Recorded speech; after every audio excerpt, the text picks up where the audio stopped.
Hello, my name is Collection Connoisseur. I collect digital thingamabobs in video games, and today I'm playing Slay the Spire. The challenge run for today for Slay the Spire is the Unskilled Run. I cannot play a skill card from my hand.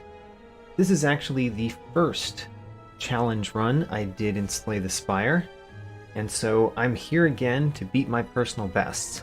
Since it was my first run, I also did it on Ascension 0. I achieved victory with the Ironclad, and I got to the final boss with the Silent. So, I'm going to up the Ascension level to 1. I'm only going to up it to Ascension 1 this time, and I'm going to do it with the other two characters. So I'll start with the Watcher. The Watcher could be quite difficult. Both of these other characters start with more skills that they care about in their starting deck than the first two. So let's see how this goes.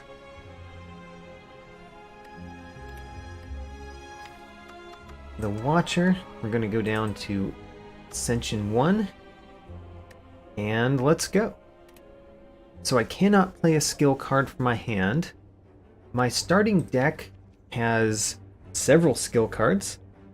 There are 5 of them, and especially the fact that we can't use Vigilance to go into Calm is really going to affect this Watcher run. Furthermore, our starting relic creates 2 skill cards, which is not useful to us. I said 2. It creates a skill card, which is not useful to us. Therefore, I'm highly considering the bottom one here, where I get rid of my starting relic and get a random boss relic. Other ones to consider: the max HP is always just a small positive, so that's not a bad choice. Choosing a card to obtain is fine. Transforming 2 cards could be quite good. We could transform 2 of our defends and transform them into cards we can actually play. It's chancy though. Both of these two are honestly chancy. I think that I'm going to lose my starting relic. Part of that is to just not have a 0-cost skill in my hand constantly that I'm not allowed to play. Let's go for it. And we get the Sacred Bark, doubling the effectiveness of potions. That's not a bad one to start with. It's a weird one to start with, but it's not a bad one to start with. I do want to visit shops, because at shops I can remove cards. I can guaranteed remove a card from a shop.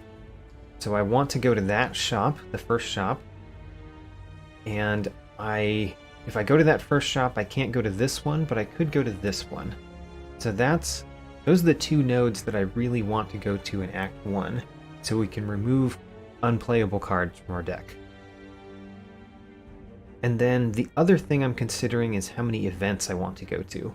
I do usually want to go to events in this particular type of challenge run because of events have chances to remove cards from our deck. And I really think removing unplayable cards is important.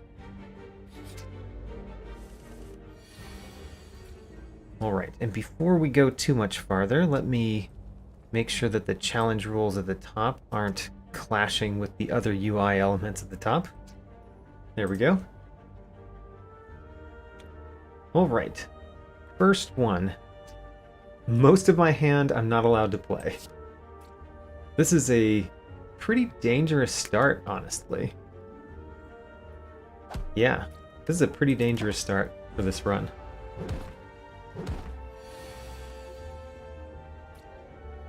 If I go into Eruption, I can't ever get out of it.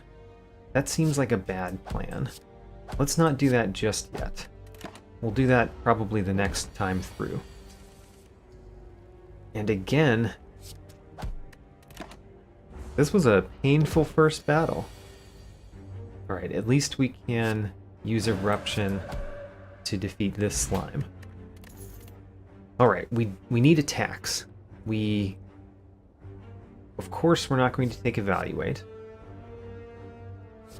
Crushed Joints is pretty bad because we never play skill cards, so you never get the vulnerable aspect of Crushed Joints. So Crushed Joints is not great. That means that follow-up is the only choice that I'm really considering here. I think follow-up is a fine addition. Right now, what follow-up primarily does is put more density of attacks in the deck. Match and keep. Okay, this could be very bad, or it could be okay, or something in between. Very bad, we could accidentally get a curse. Alright, so I don't think I want another eruption, but I do want that consecrate.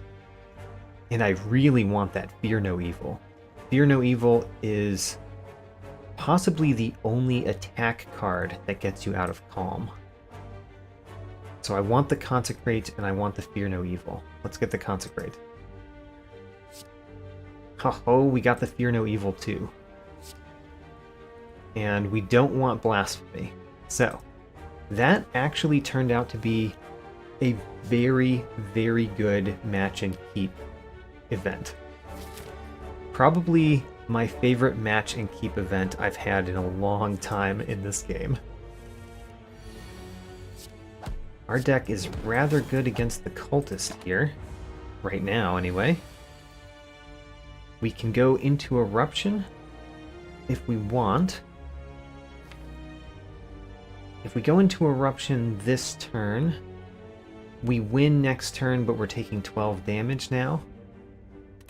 If we don't go into Eruption this turn, we're dealing 6 damage, taking 6, and then next turn we're also not winning and taking 9.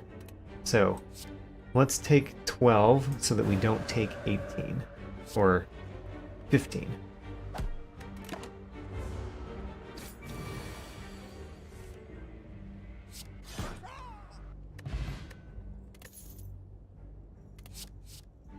Tantrum. You know, now that we have a way to get out of Wrath, I'm much more interested in a Tantrum than I was before.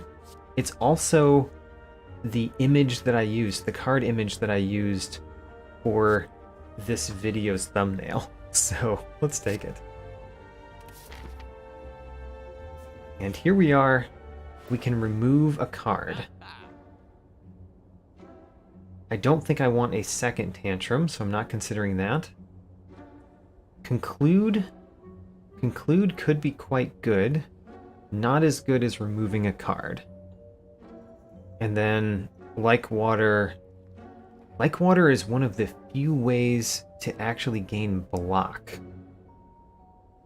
And I'm considering it for that reason. However, unfortunately, none of the potions are helpful, even though we have the Sacred Bark. The Skill Potion gives us skill cards. The Ancient Potion isn't the most impactful against the elites in Act 1. And then the Cultist Potion is rather good for the boss, but it's so expensive. So let's remove a card. And I'm going to remove Vigilance. It's the odd one out, so it's the one that I'm most likely to accidentally play. And then I'm going to have to go through 2 elites to get to the next shop, which could end this run very quickly. I'm almost certainly going to rest at that rest site. I'd prefer not to rest, but I don't think I've got the choice. Anyway, in this particular battle, we're actually very well off. We just win that battle like that. Just Lucky. Just Lucky is good to see. Just Lucky is one of the few attack cards that give me block. So let's take a Just Lucky. The fact that I have to go through 2 elites... I would love to upgrade a card here, but I don't think I should. I think we have to rest at the first campfire. It hurts. Okay, so we can go into Wrath and get out of Wrath. That's not bad. The only problem is we have to target this one with the Fear No Evil in order to get out of Wrath. On the other hand, if Just Lucky draws us the right thing... Okay, what I'm going to do is I'm going to Tantrum the back one, the least healthy outside one. Then we're going to play Just Lucky on him. There's a strike card there. We want that strike card.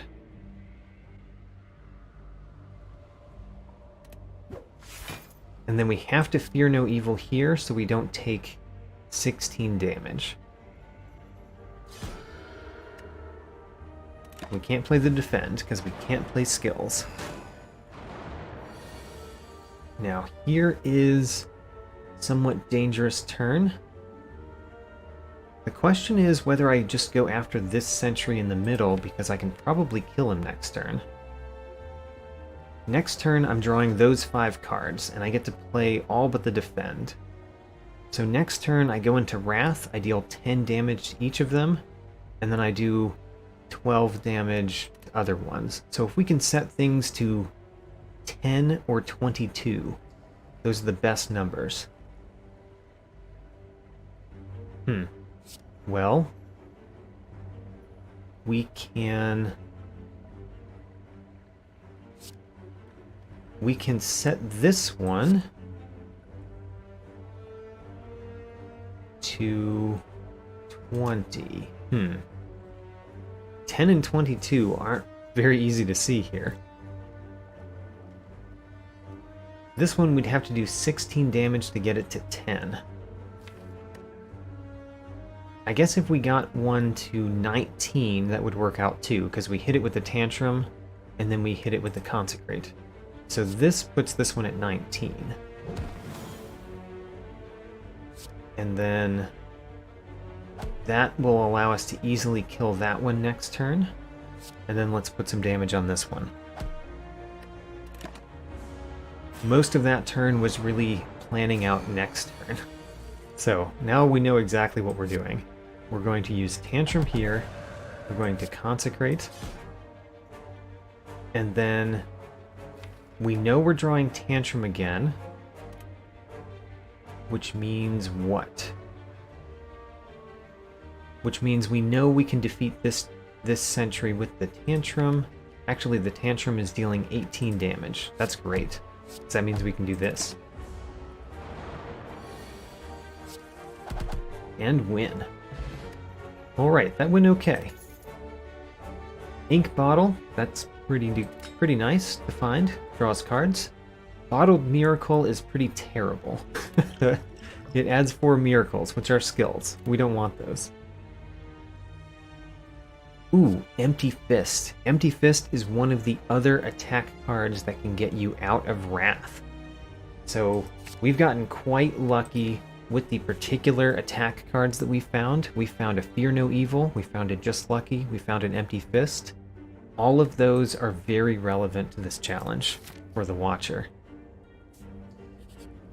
Unfortunately, we have not gotten very lucky in pretty much everything else.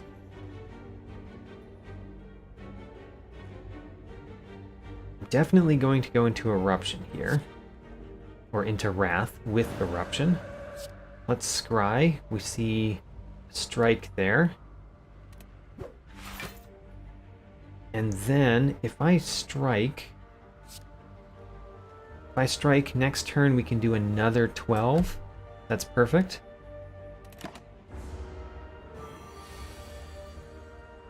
There we go. Let's win. Another Consecrate. Do I want another Consecrate? I'm not sure if I do.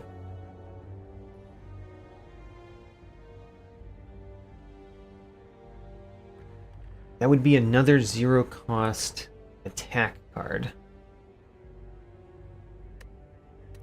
In some ways I do want it, in other ways I don't want it.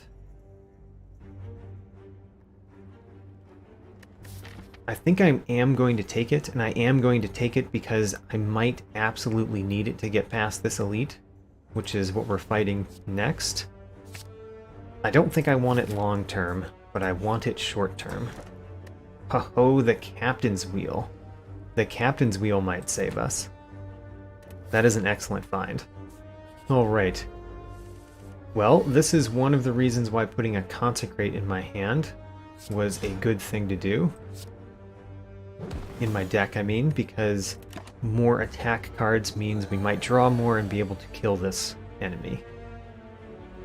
As long as I end with Fear No Evil, this turn is fine. And next turn we're gaining 18 block. The one downside is if we play Eruption, which puts the ink bottle up once, then we play Fear No Evil, and we happen to draw one of the cards we want to play next turn. Like an Empty Fist. However, seems like the right play. Oh, we drew Consecrate. That's good. And then I think we're golden. I'm very surprised to have gone so well this early. Calipers does nothing. Bottled Miracle is essentially a negative. Talk to the Hand, another one of the attack cards that can give me block.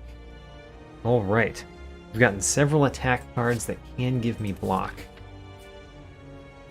And unfortunately, as you can see, I really must rest again. We're resting a lot, but I feel like we've had to. We're taking 12 damage this turn. If I defeat one of them, I only take 9 damage. I don't have enough to defeat one, though.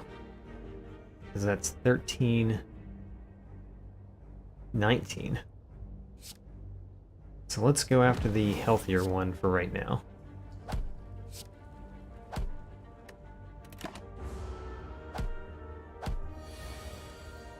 And then this is a pretty easy turn. Tantrum, Consecrate, and any other attack. Flying Sleeves. Not really what I'm looking for. I don't think a Flying Sleeves is as pertinent as other things. It does work decently well with Talk to the Hand, but I don't think I'm going to take it. Okay, Oddly Smooth Stone is pretty worthless overall. I mean, it does actually help slightly. It makes Just Lucky give us one more block.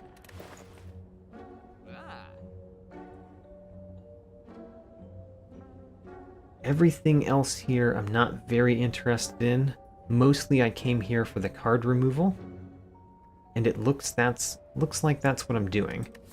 Another consideration is to get the Ambrosia, because the Ambrosia might be my best chance against the Slime Boss.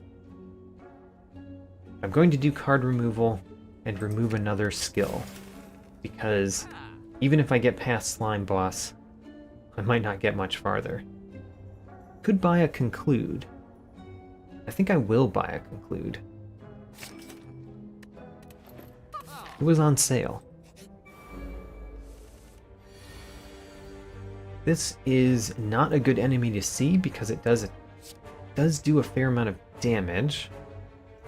However, it's much better than some other fights that we could encounter right now.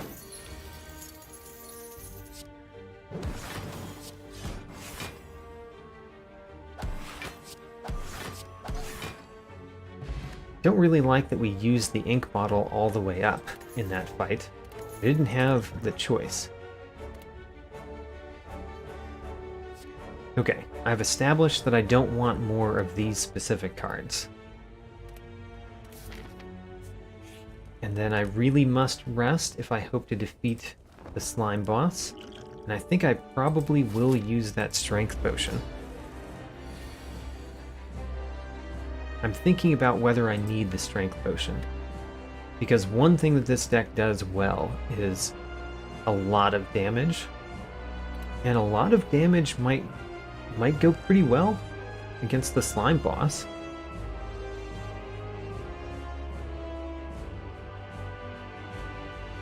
Thinking about not using it and saving it for next act. I'm gonna try, but I might end up using it later in the battle, and it might be because I didn't play it the first turn that this goes south.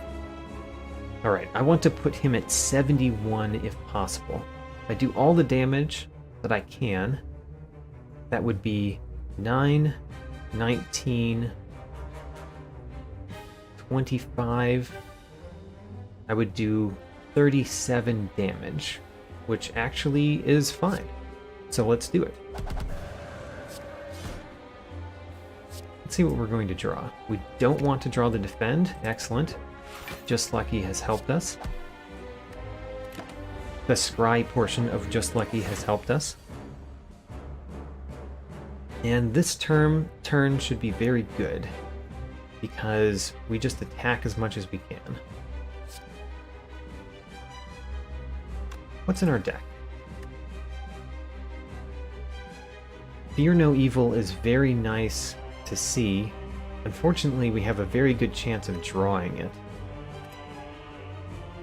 Unless I play the Tantrum. If I play the Tantrum in my first 3 cards, then we have a less high chance of drawing that. We drew it anyway. Oh well. I think we'll be fine.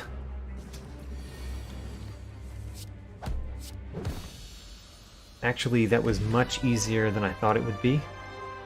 We can get rid of one of these bottled miracles, get an energy potion. Skill, an attack that costs 3 to play.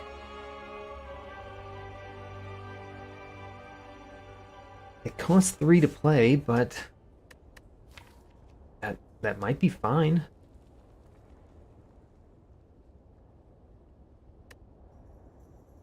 It works well with Fear No Evil. Does do a lot of damage. And it might help when we have multiple enemies. Alright, let's go for it. I could also get a Snecko Eye. If I got a Snecko Eye, my 0-cost cards become a lot worse, but the Ragnarok that I just picked up becomes better, and my Eruption becomes better. Also, drawing more cards is typically good. On the other hand, so the Coffee Dripper would probably kill this deck. Let's not take the Coffee Dripper. If we take the Slaver's Collar, we'll do better in Boston Elite fights, but honestly, this particular challenge, you end up doing a lot worse against the non-boss, non-elite enemies, the normal enemies. So I think I'm going to take Snecko Eye. We do have an energy potion, which makes the Snecko Eye not as bad immediately. We have 1 out, and I think I'm going to save that out as much as I can because I might need it because of the Snecko Eye. I go to a shop.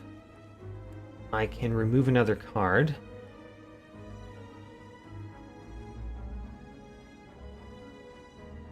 How good is my deck against elites in this act? That's one of the critical questions. Because I could go this path, hit 2 elites right there. And I could even go a path where I end up hitting 3 elites.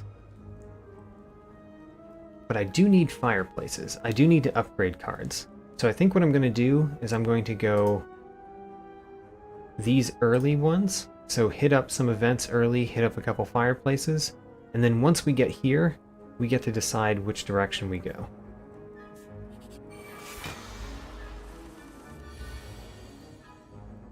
Alright. So far, Snecko-Eye has done poor things to us. But I'm sure that will change. I trust in the Snecko-Eye.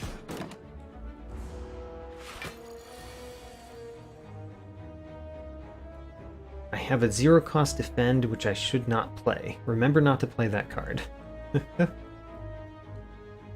Going to Tantrum and then going back into Calm is probably a good idea. Let's do that. Tantrum, Strike, Fear No Evil, unfortunately draw a card when I have no energy.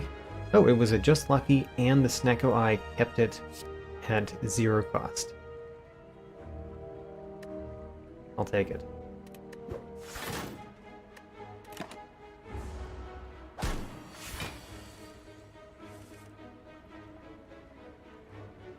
Well, the Ragnarok was set to 3, which is enough. So I don't want to get a 0 cost attack. The other two are skills. Let's skip. Ho-ho, the Cursed Tome. Okay, this could be amazing. This could be amazing. For one, if we get something that makes a... So there's 3 possibilities out of this event. One possibility, you get something that makes it every turn the first 2 cost attack that you play gets doubled. By the way, that works well with Snecko-Eye because Snecko-Eye makes things cost 2 that might not have cost 2. One option is we get something that every turn we get to add a card to our deck. That's actually quite good too.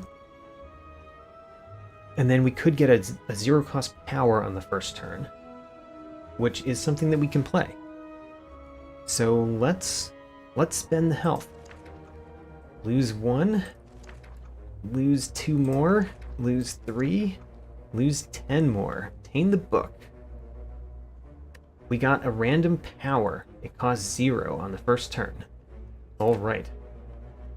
Could be good. It's probably good. A Knowing Skull. Oh. I don't know. This one could be bad. So we don't want a colorless card. A lot of the colorless cards are skills. Potions are quite good. I mean, I am going to hit a rest site soon, so we can spend a little bit of health here. What I'm going to do is I'm going to get a potion. No! I should have discarded this first. Oh, I thought I got to... Okay, well, we're going to do that again. Huh. I didn't know you could get a fruit juice from this event. That's amazing. That was amazing. Let's do that again. Alright, that's pretty bad. Now, we're going to get gold, and we're going to leave. Unless I want to get another potion for 9. Or more riches. More riches means that we're almost definitely going there. And we probably heal at both of these. I think we have to leave. Our health is too low. Alright, establishment doesn't help with the current deck that we have. We should play Talk to the Hand this turn, because it will give us block. And we should hit one of these... Oh man, I want to play Ragnarok. Ragnarok is really risky. It deals 5 damage to a random enemy 5 times. So at worst, it would deal 1, 2, 3, 4, 5, right? Actually, that's not too bad, because then we play Conclude.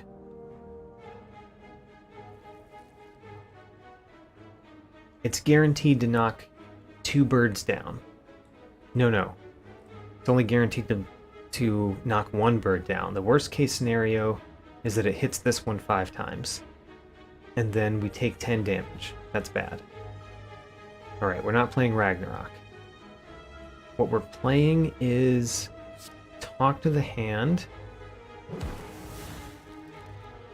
and then a strike.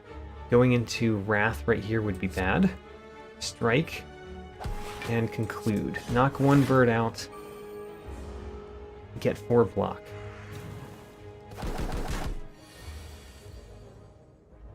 Okay, the follow-up cost 1.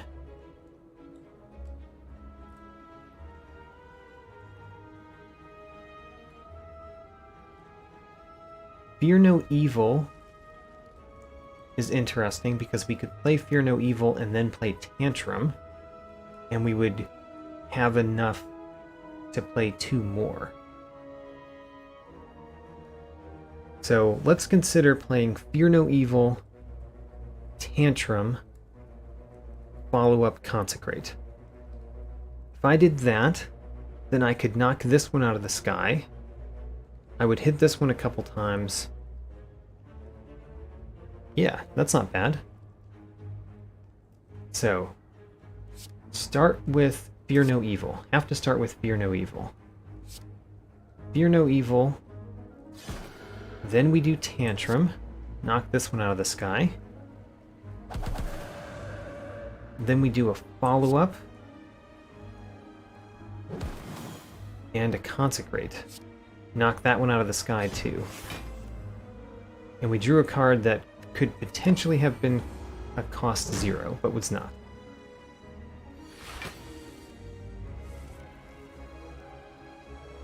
That Consecrate defeats all of them. It's a great 3-cost Consecrate.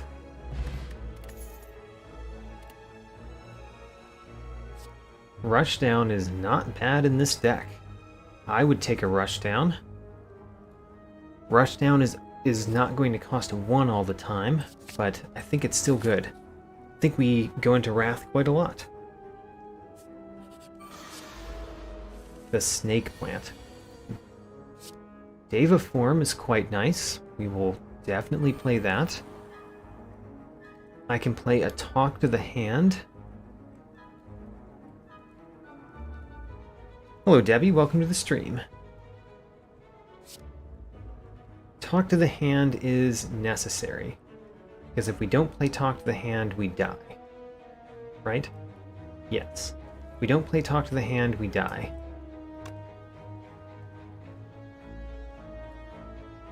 I'm considering the Strength Potion or the Energy Potion. I don't think we need it this turn. We do Talk to the Hand, we do a Strike,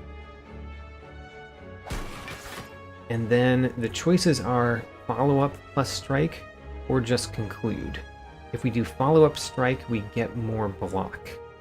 And I think we need more block. There. We're not dead. But you can see that we are very close to death all the time. I believe we can win this turn. I believe we can win this turn very easily. Right? I mean, for one, I can play basically every card in my hand. The problem is this Ragnarok is going to give him a lot of block when we play it. On the other hand, it's going to do 50 damage when we play it. I think we win. So we want to do a Consecrate, Strike for good measure, and then Ragnarok. And I probably should have thought about the Ink Bottle. This attack potion is much better than this dexterity potion. And I do not mind another Empty Fist. Not mind another Empty Fist. Alright, we are resting. And we're going to rest there too. We basically did the Knowing Skull instead of upgrading a card. This is an amazing turn. So, Eruption, Talk to the Hand, Strike, Follow Up, Ragnarok, And conclude the battle. Very good. And we get a power potion. A power potion is not bad at all. Is it better than an attack potion, though?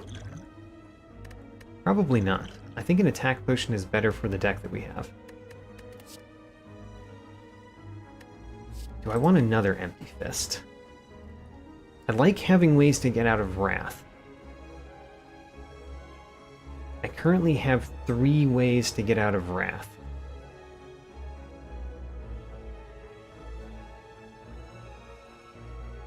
I would really like more Fear No Evils rather than Empty Fists. I think I'm going to pass on this one. And we are resting again. And we are going to that shop because we have some money. Ho, duality. That makes the one card that gives us block, the one attack card that gives us block, much better. It could do double the block as it was doing before, quite easily. Nirvana. Whenever we scry, we gain 3 block. That does something. Rushdown will be helpful later. And then, I guess a Strike Conclude is our best option.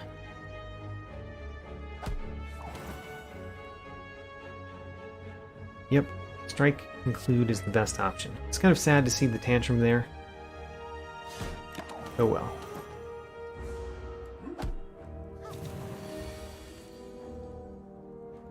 We do have Fear No Evil and Eruption. Unfortunately, Fear No Evil and Eruption both cost 2. I could play Fear No Evil and Empty Fist, which would give me more energy. But what would I do with that more energy? It's almost certainly better to play Eruption, Consecrate, Empty Fist. So, Eruption. Ooh. Those 2 cards are quite nice. So now we can do follow-up Consecrate.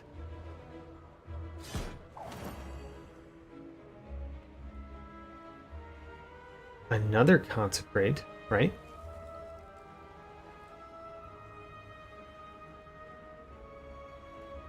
Yeah, another Consecrate.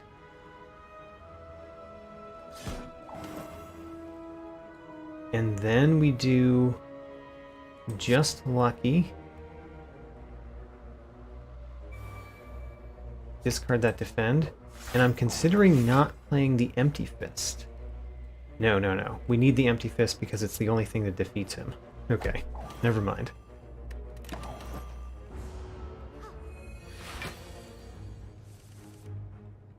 There's a Ragnarok, but it costs 2 and we can't go into Wrath with it. Still, Ragnarok is quite good. And we can Empty Fist and Consecrate. Really don't like how my ink bottle, how I'm playing with the ink bottle here. Gambler's Brew. Does Gambler's Brew help us more than these do? Don't know. Another Talk to the Hand it does. Let's take another Talk to the Hand. Ho-ho! We get an Eternal Feather, that's more healing. And let's go to this shop. So, in this shop, I am very interested in this Meat on the Bone. I also like the Lesson Learned.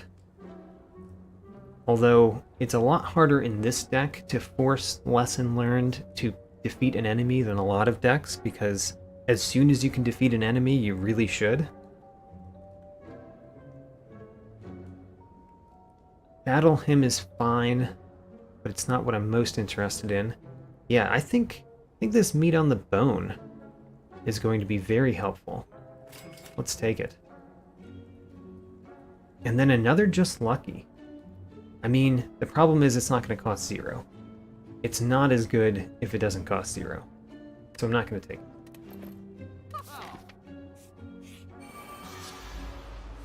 Alright, Master Reality doesn't affect us. Not this run.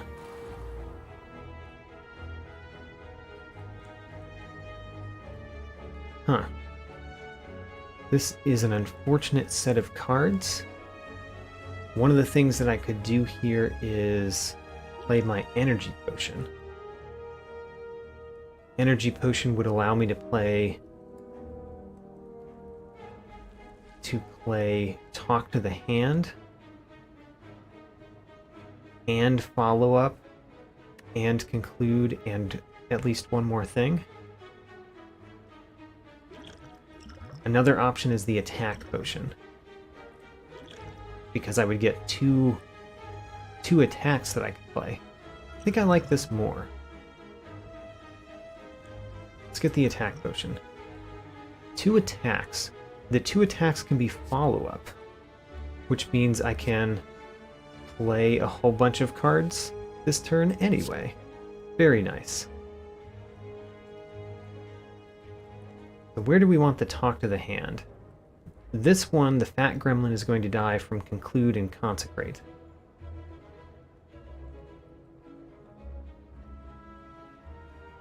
This one, the Conclude plus the Consecrate does 17, so we just need to do a little bit more. I'm going to put the Talk to the Hand against the Gremlin Leader. That's what I wanted the answer to be, but we needed the answer to be that. I just realized that I'm not going to be able to play the Consecrate. Whoops. So if I can't play the Consecrate, we need the follow-up to hit him. We need one follow-up to hit this one. We need another follow-up to hit this one. And then we need a follow-up here so we gain a little bit of block. Then we can do a strike. I guess one of the follow-ups that I played could have been a strike. We could have done 1 more damage to the Gremlin Leader. There we go. Only taking 12.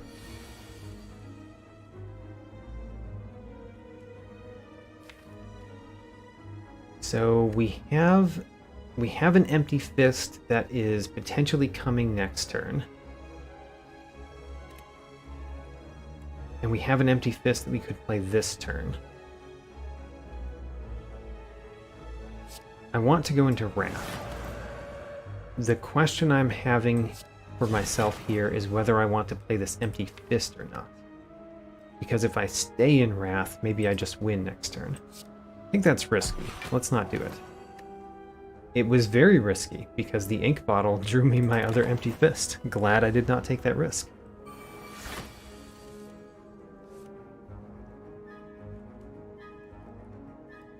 Another Talk to the Hand. Also my Captain's Wheel came in here at the right time. Let's put another Talk to the Hand on the Gremlin Leader. Can't afford to play Consecrate this turn, so I think we're playing Ragnarok. And we're hoping that we defeat the sneaky gremlin, probably.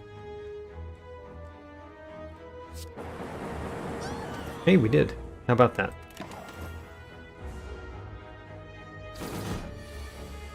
I'm surprised to take no damage with this particular run. Alright. Follow up. Follow up. We could play another follow-up, a Just Lucky, and a Strike. Get rid of that Defend. And Conclude. We survived this elite fight rather well. I'm happy with how this elite fight turned out. I want to defeat him in 1 attack. I can't do that. The ink bottle. The ink bottle is actually much worse. Much worse than I would have hoped it would be. So I'm going to spend an unnecessary strike over here and an unnecessary empty fist over here.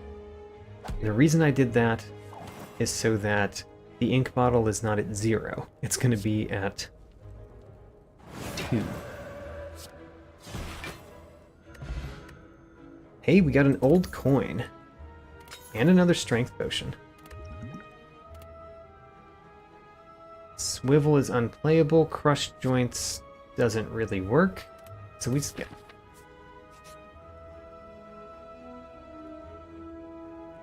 I don't think the ritual dagger is going to be that good, because I don't think we get to reliably defeat enemies with it.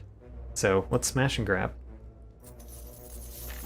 We just got essentially 400 gold right then. And I believe this is finally the time to smith.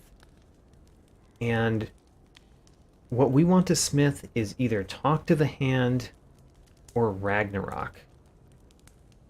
I think we're going to smith Ragnarok. Yes, that becomes a much better card. And the fact that it costs 3 is not very significant because of Snecko Eye. Constant Confusion. Master Reality, not helpful.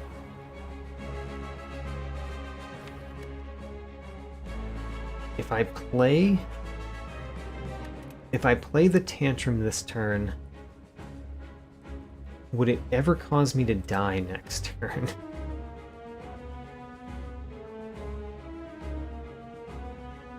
Technically, it could if I don't draw either of the empty fists. I'd prefer to play Tantrum this turn. I really do want to be in Wrath next turn.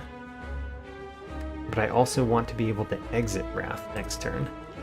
We're going to drink a Strength Potion.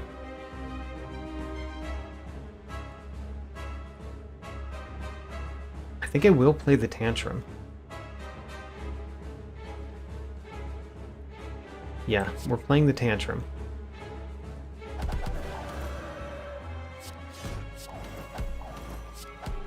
Alright. So, the Tantrum did not cause me to die because we do have Empty Fist here. I also have Ragnarok, which is pretty excellent. It'd be nice to play the Talk to the Hand, but I think it's very important to play Empty Fist this turn. So we're going to play Ragnarok first. And then we're going to play the Empty Fist to defeat this one. Great. That's basically what I wanted out of that turn.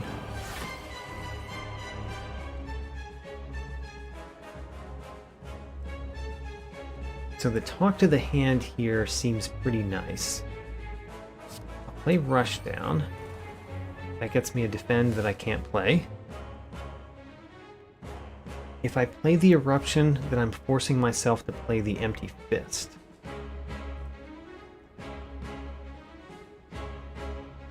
And would I rather do that, or would I rather play Talk to the Hand? I think I'd rather have Talk to the Hand out there. Which means we're not playing Eruption. So let's play a Consecrate and a Just Luck.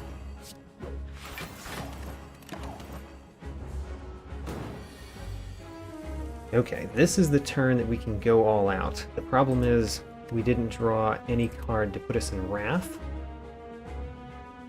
But the Talk to the Hand is nice. Consecrate is always nice. A Ragnarok is probably better than playing these two cards. Yes, it's definitely better than playing those two cards.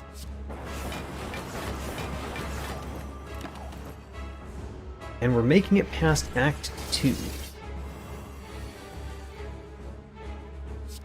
Tantrum, I fear no evil.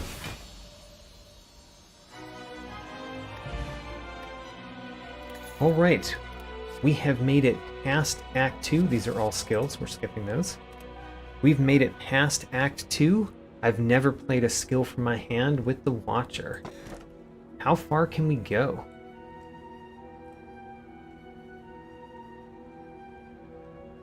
And which one of these do we want? I probably want the Busted Crown. It's not that I don't want any more cards, it's just that having one more energy really could save me. And I don't want the Velvet Choker because with the Snecko Eye and Rushdown, I think there could be many turns where I could play 6 cards. Taking the Busted Crown. It's not my favorite relic to take right here, but it is the favorite one that was offered.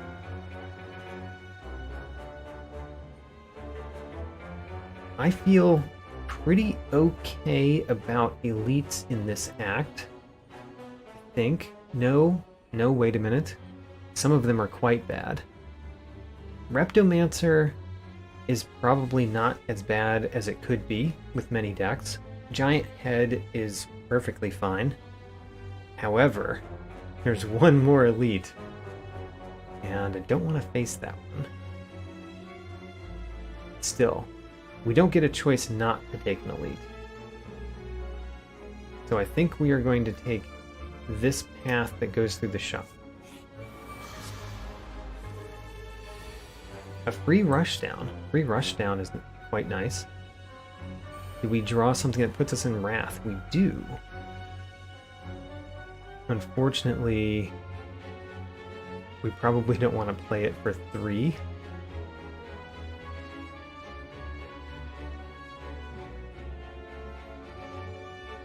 I think we want to play Fear No Evil, though.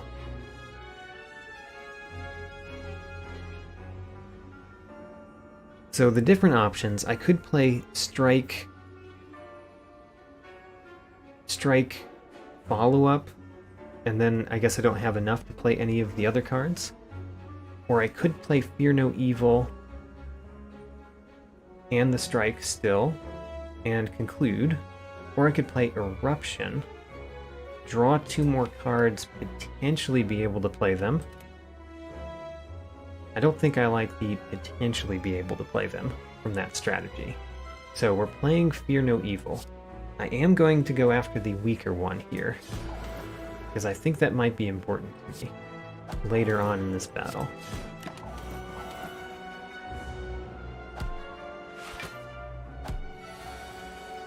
Ragnarok is free.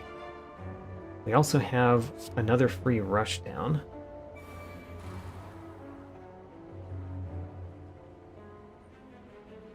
We get to play a couple different cards here. I'm going to play the Just Lucky last, so it gives me the most block from duality. I'm going to put the Talk to the Hand here, and then see where the Ragnarok goes. Alright, that wasn't too bad. And then we get to fully block this turn. How about that? And I do want a Consecrate.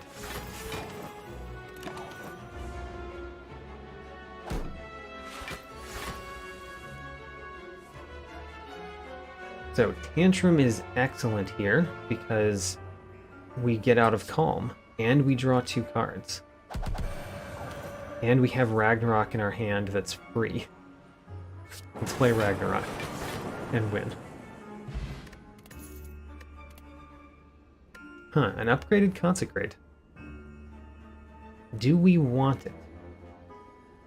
I think the answer is no. 0-cost cards are much less interesting when you have Snecko Eye. So we don't want to play the Study, because that would put skills in our deck, which would be worse than having the Study in our deck. We do want to play Talk to the Hand. And let's start there. Talk to the Hand. Unfortunately, we don't get to play the follow-up. So we just do Consecrate and Conclude.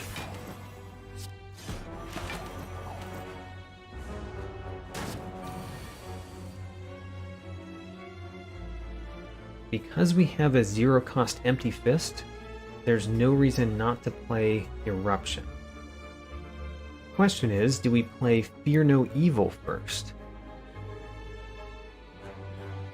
If I play if I play Eruption, then what?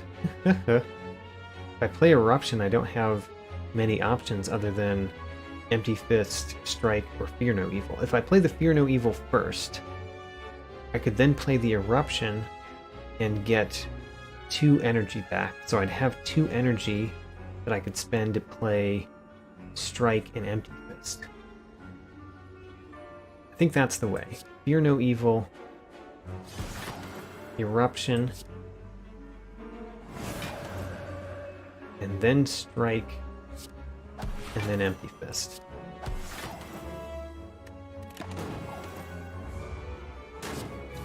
That was the way I could see that gave me the least damage that turn. So play Ragnarok, that actually puts Ink Bottle at 9, which is the best we could put it at. Swivel is not good. Not going to spend 606 gold for that relic. Alright, we came here with money. Orange Pellets does nothing for us because we can't play a skill. Incense Burner is really nice, honestly. Really nice. We can't play Halt. Fasting is not that great. Alright. I think what we're going to do is definitely buy an Incense Burner. That could save us. We're going to remove one of these pesky defends because we still have 3 in the deck. And then the question is, do we get a meal ticket, which will heal us once for 15? Or do we get a block potion, which we could spend sometime soon? I think we get a block potion. And then the next question is, do we get a flex potion? Because the flex potion might be better than the strength potion right now. I think I will not. Flex potion is pretty amazing, though.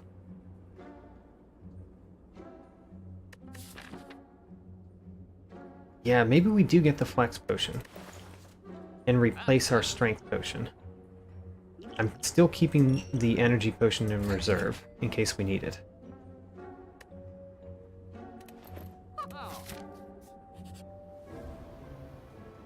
Okay, this is excellent. I love falling because we get to lose another defend.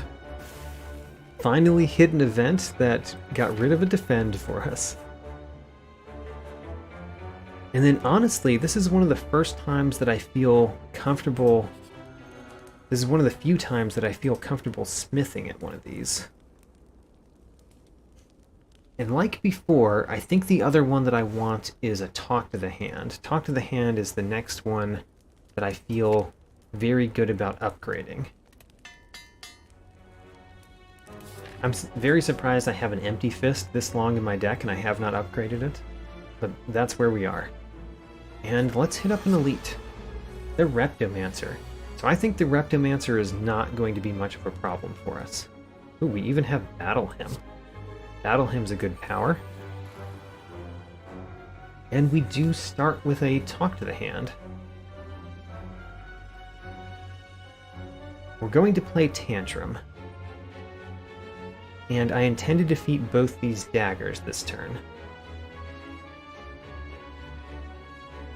I want to stay in Wrath, so I don't want to play Empty Fist. Which means we're playing a Strike, a Just Lucky, a Strike, a Talk to the Hand. Scratch one of those strikes for a Consecrate. Seems pretty nice. I don't see that the Tantrum helps me on the daggers that much. I don't think so. So we're going to put the Tantrum here. And then we want to put one of the strikes there. Did I make a mistake? I don't think so.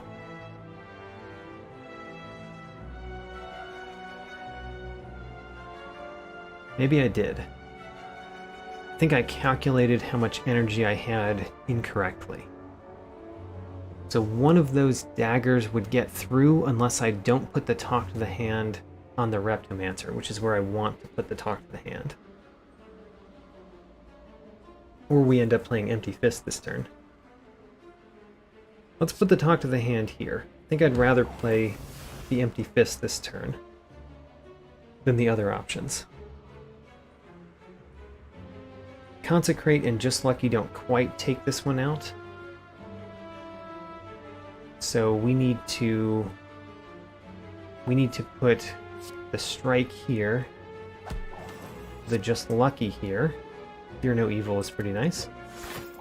And then we do an Empty Fist. There, that fixed the problem that I put myself in.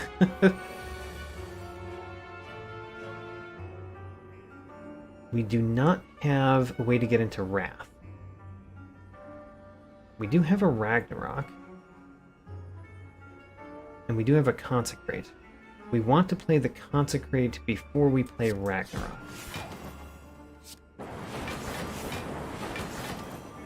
Okay. The Ragnarok actually did that perfectly, because now Conclude takes out the dagger. So let's do Follow Up, and then I could spend the Smite, but don't you want to do that when you're in Wrath? I do. So let's just do a Conclude. And we drew Eruption, unfortunately. Which means Tantrum is the only way to get into Wrath that we have. We've got an Empty Fist, which means we can get out. And we have Rushdown. So let's play the Rushdown. We've got a lot of block already, and we're going to get a lot more. Yeah, let's start with Tantrum. And then a Ragnarok. Alright. This has gone surprisingly well. So another time that I am going to intentionally spend an extra card so that we put Ink Bottle up a little bit higher. Great. Gambling Chip is perfect. I like Gambling Chip. And Blessing of the Forge, it's nice, but I don't think it's important yet. Sash Whip. I actually do want a Sash Whip. I want a Sash Whip for a very simple reason. Donu and Deka start with artifact charges, and we want to get rid of those artifact charges. And Sash Whip is one of the few things that can do that for us. Let's get rid of the Empty Fist and 2 strikes.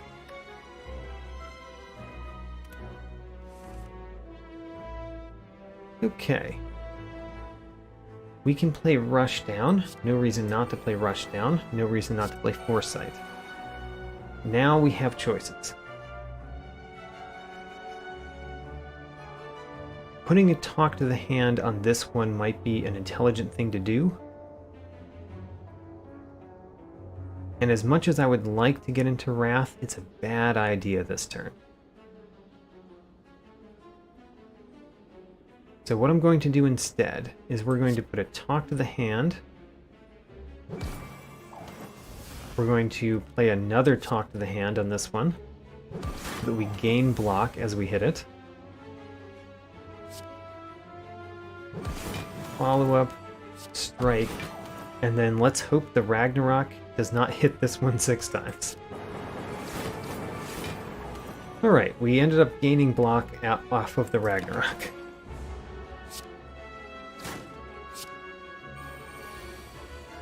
Alright, let's get rid of that Dazed. Do we want a Consecrate? I mean, it gains 5 block, and it also deals us 8 damage. I don't think we want it. Do I want a Sash Whip? Not the most important in this battle. Alright, we have Fear No Evil, which can put us into Calm. I think I want to go out on this one when we have the incense burner. So for this turn, what I want to do is play Tantrum right there, so we gain block. And then I want to...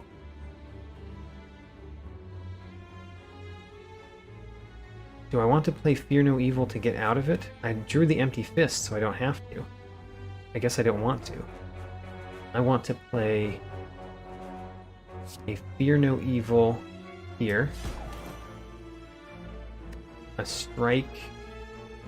Strike goes here. Right? Strike goes here.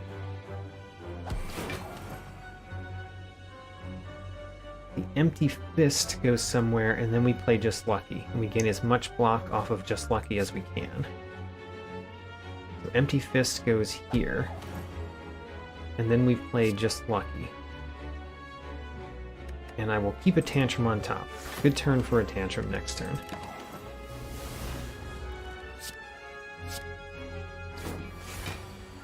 Right, discard those two Dazed.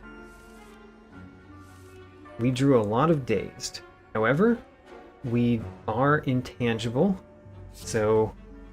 And we have 18 block, so there's no downside to hitting this one a bunch. Yeah, there we go. Regen Potion. Is Regen Potion better than a block potion? Probably. And that's a skill, so we can't play it. A Toxic Egg. I guess we'll take it. We're not going into Act 4. I guess I could have, but we're not. Not anymore. We left the Burning Elite back there. This is a good one to play the Regen Potion on. Now, 2 and 3 cost Consecrates we don't want. A Strike we don't want. Do we want a Fasting? Could discard it. I don't think that we want Tantrum this turn. I guess let's discard the Fasting. And I'll keep the Fear No Evil just in case I want to play it.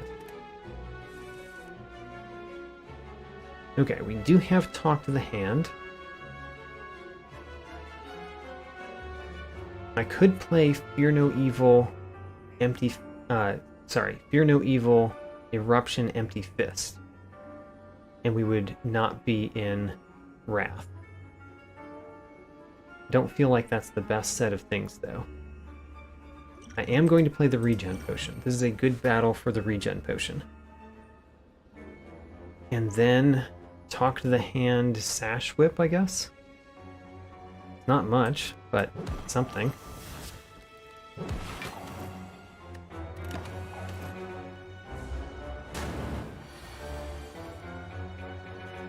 Alright. I will play a Rushdown. Another Talk to the Hand. And a follow-up. I think I want to extend this battle a little bit. Because with both of the Fear No Evils on the boss, I think that I might be able to last a little while. And the longer I last, the more health I gain. So I'm actually going to spend a little bit less on attacking.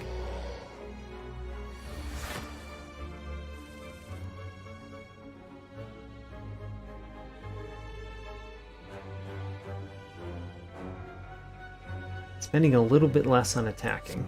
Still going to play Tantrum and follow up. And then an Empty Fist. Strike, Empty Fist. Let's get the boss down to where we can reliably beat it. Don't want to get it down too far because we have to hit it to gain block.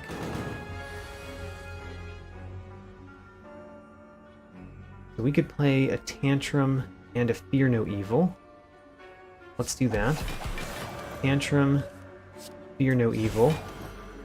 Consecrate, Strike, Just Lucky. So essentially what I'm doing right now is I'm getting lots of block and letting the calipers keep it across turns.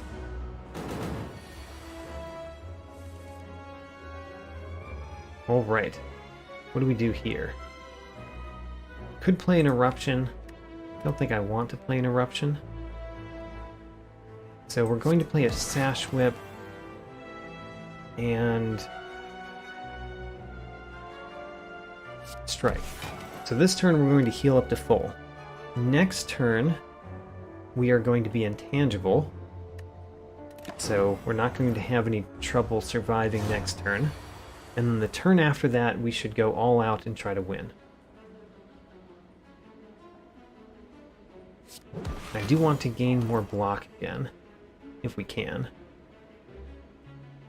Do I want to play my Empty Fist though? Not really. Ragnarok next turn is excellent.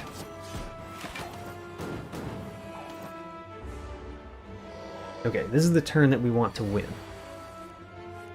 I could stretch it out a couple more turns to get the Incense Burner up, but I don't think that's important. Question is, can we even win this turn? Do we have the damage in our hand?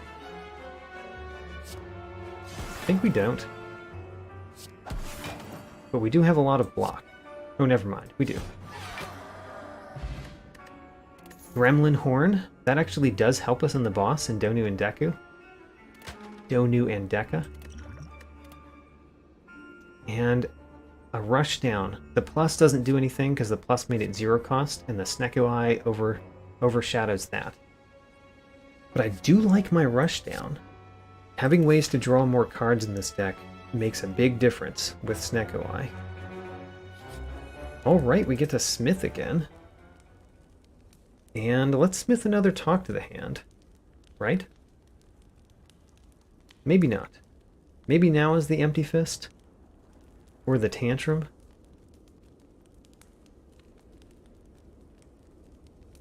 Tantrum, Empty Fist, or Talk to the Hand. So Tantrum would do 4 times. That does more damage, and if Talk to the Hand is on, it gains us more block.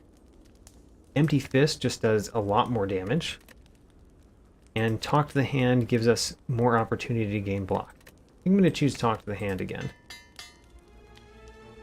And then Tantrum is probably next. We got another Fasting. Don't think I care about the Fasting in this deck.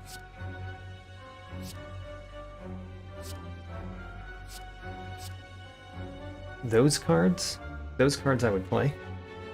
Let's discard the rest. I like seeing Fear No Evil. Getting into Calm is good. The only way we have to gain block this turn is Just Lucky. Well, I guess we're going to play Just Lucky then. We're going to play it last, after we play several other things.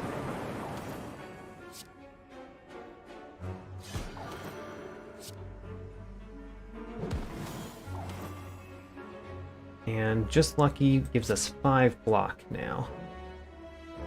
Let's go after this one because those two are blocking. So this one would be easier to defeat next turn.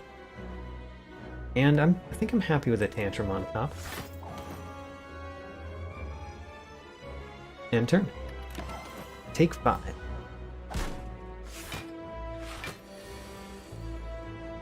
Ooh, we get another 0 cost Rushdown. That is excellent. I can play Talk to the Hand and Tantrum.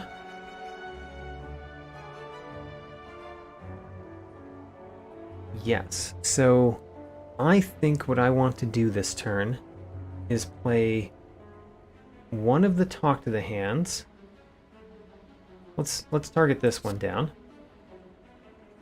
One of the Talk to the Hands. And then we're going to play Tantrum and draw 4 cards. It's quite excellent. And gain 2 energy. Alright, we can play another Tantrum. We've gained a fair amount of block. If we can defeat 2 of them, then we will be perfectly fine. Consecrate will defeat 1. Oh yeah, I forgot the Gremlin Horn. The Gremlin Horn is helping here too. So we can defeat that one pretty easily. We can defeat it exactly with these 2. So let's do that. And then go all out on this one. How do I want to go all out? Talk to the hand plus empty fist wins. Wonderful. Carve reality. I mean, it does a lot of damage, but we don't need it. And I think I want to hit that shop. So we'll go here, so we can hit the shop. Establishment. Doesn't do much in this deck. Rushdown does, but I don't want to pay 2 for it. Don't want to play that. The Fear No Evil costs 3. We have an empty fist, so that kind of makes it so that it kind of costs 1. But still, let's not take it. And then discard the establishment. There we go. Talk to the hand on you.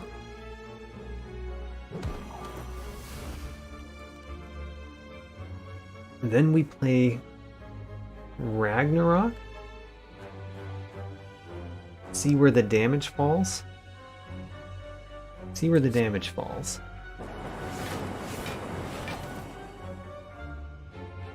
All right. We can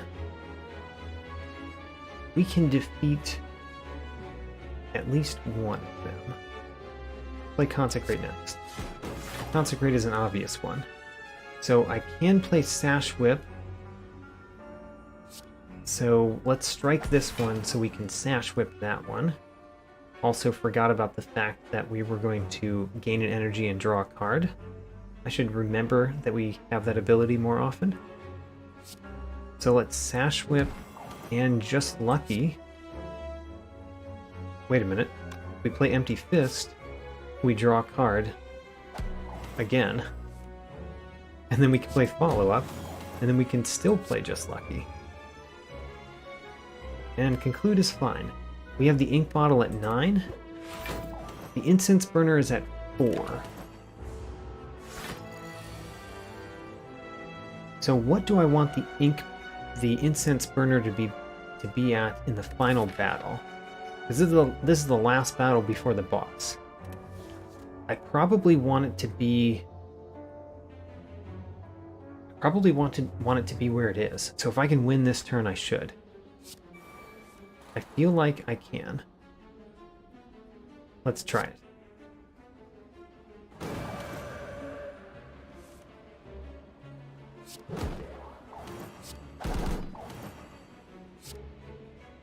And we want the ink bottle to be up too. So how do we do that? There's not a lot we can do to make the ink bottle go up further. We can do that. We can do the talk to the hand. And there, the ink bottle is as high as it can be. We are all set up for the boss. I don't think I need an energy potion. I already have one. That one is there in case the Snecko Eye destroys me one turn. And so far, we haven't needed it. Another Conclude, an upgraded Conclude, in fact.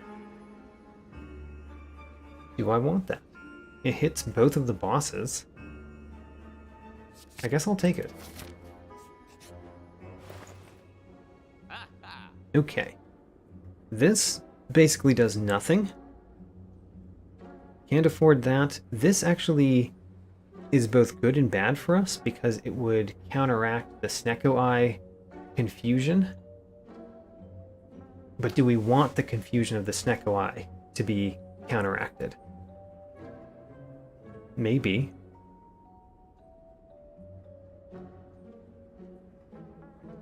It would allow us to play everything except for Eruption and Ragnarok more easily. on average. It would make the rushdowns a little bit worse because we couldn't have the chance of drawing 0-cost cards. Another option is to get the Cultist Potion.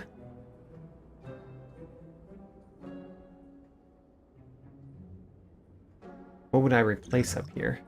I don't know. I like my potions.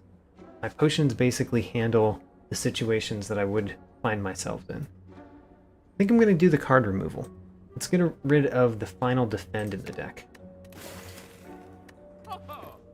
And upgrade another card. I said the Tantrum was next. Let's upgrade Tantrum. And I feel pretty confident about this. So the first run is going well.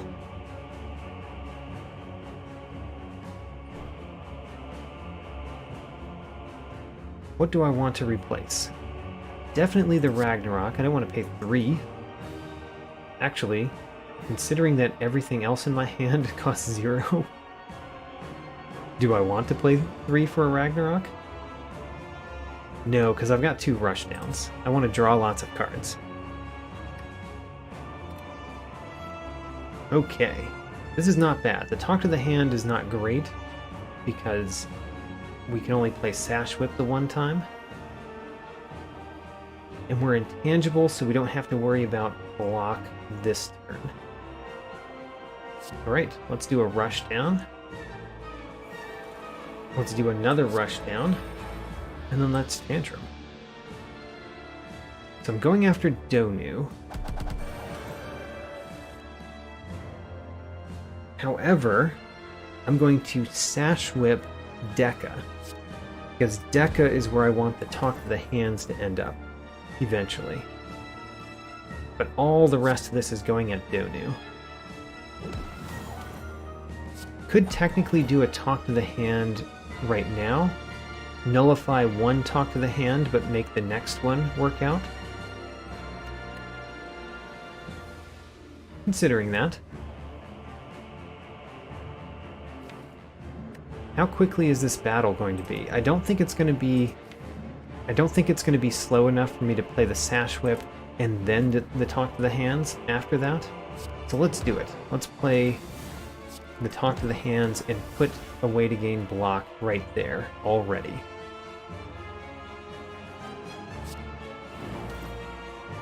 And then let's gain some block, right?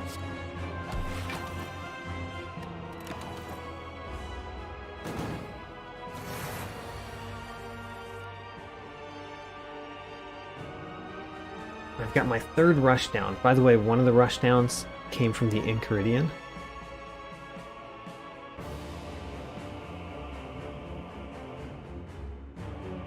I want to play Just Lucky. I don't get to play both Concludes. I want to play Just Lucky later in the turn. This could be a good turn to draw 6 cards. Yeah, it could be a good turn to draw 6 cards. Let's play a Consecrate and a Just Lucky.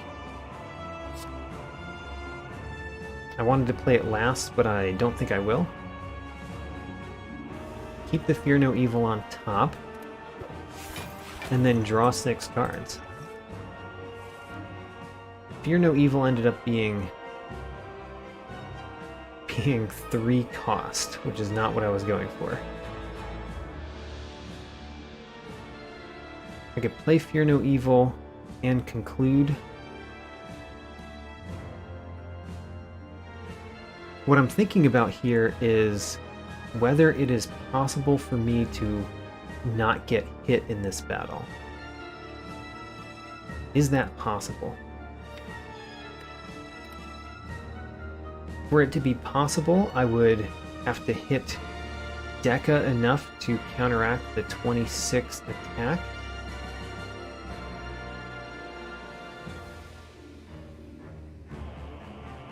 Which is possible if I draw well. I don't think it's that important.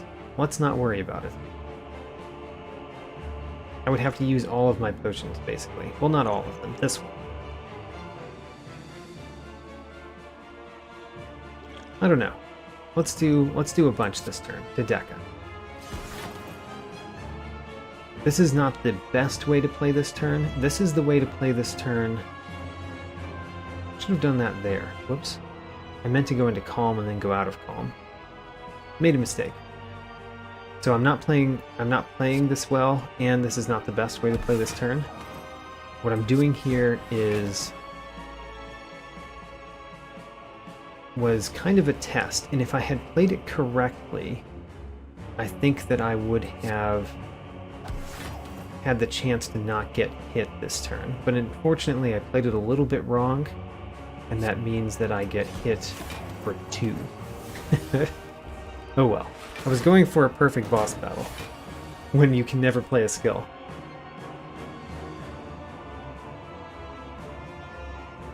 I can Sash Whip Deca. I don't really want to go into Tantrum, because I'm not likely to be able to get out of it. Go into Wrath, I mean. And we'll save this one for a future turn. So, Sash Whip Deca. Consecrate, and then Ragnarok? Ragnarok. So next turn we're drawing a way to get into Wrath. Eruption. However, again, it costs 3. This is why I had the energy potion that I used for a silly reason.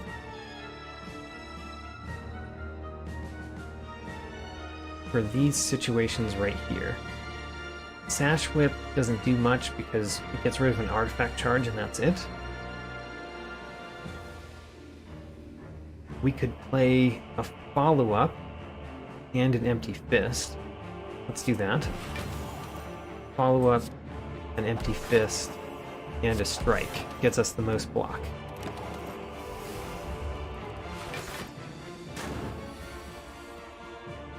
And now we can play this Rushdown and a Tantrum.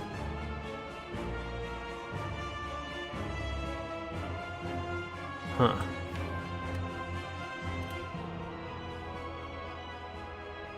I don't know whether to play the Flex Potion this turn. Very likely the answer is play the Flex Potion. What we're going to do is we're going to play a Rushdown. We're going to play the Flex Potion.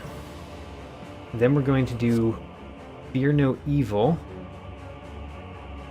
on Donu. Tantrum. No, I played the Fear No Evil wrong again. Oh my gosh. Why do I keep playing that card incorrectly? Well, feel like we're in it. Let's go through with the plan. Even though I messed it up twice now. The plan was poor twice. Poorly executed. Plan was fine.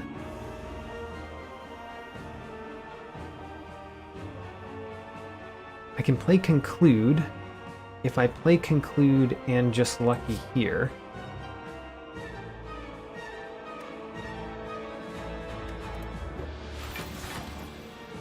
see, if I had done this correctly, I would have had enough energy to play Ragnarok.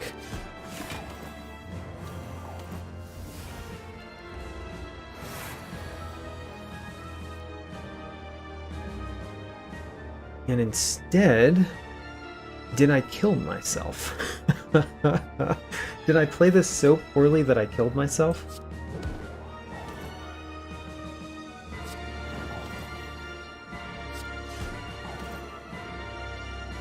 Oh no. Did I play this so poorly that I killed myself? I do get to draw a card here. And we're definitely discarding that one.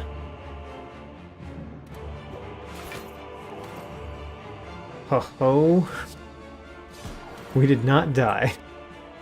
But not because of my play. I messed myself up multiple times there. Alright, but I still won. So that was the Watcher on Ascension 1. We won without ever playing a skill card from my hand. And I screwed up playing Fear No Evil at least 4 times during the run. How about that?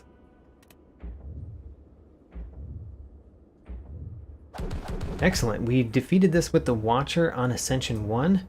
That makes me want to go to Ascension 2 for the Defect, which comes up next. And let's do it. We also unlock the last of the cards / relics for the Watcher. The Strike Dummy, the Teardrop Locket, and the Cloak Clasp. Cloak Clasp is amazing. I like the Cloak Clasp. It's a very nice Watcher relic, I think. Anyway.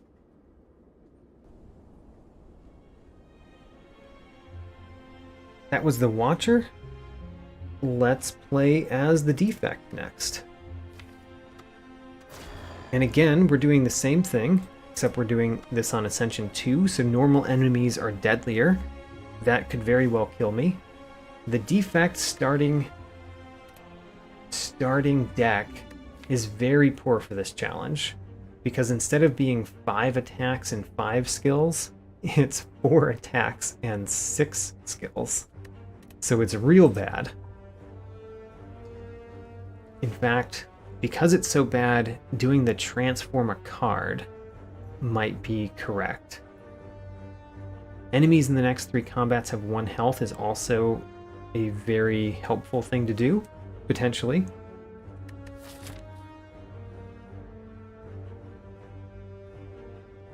Potentially.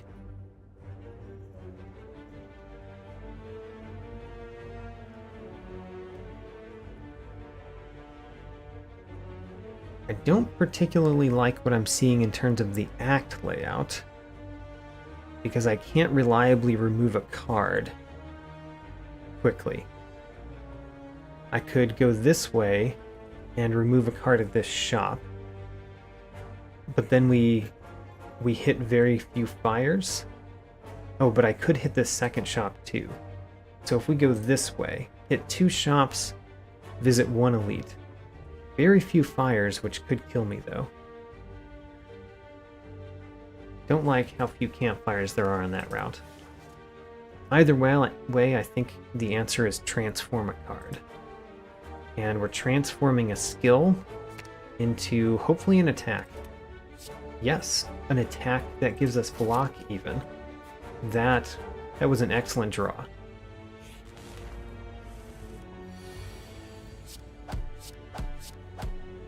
The Defect does get some passive damage, but in this challenge, damage is not the problem.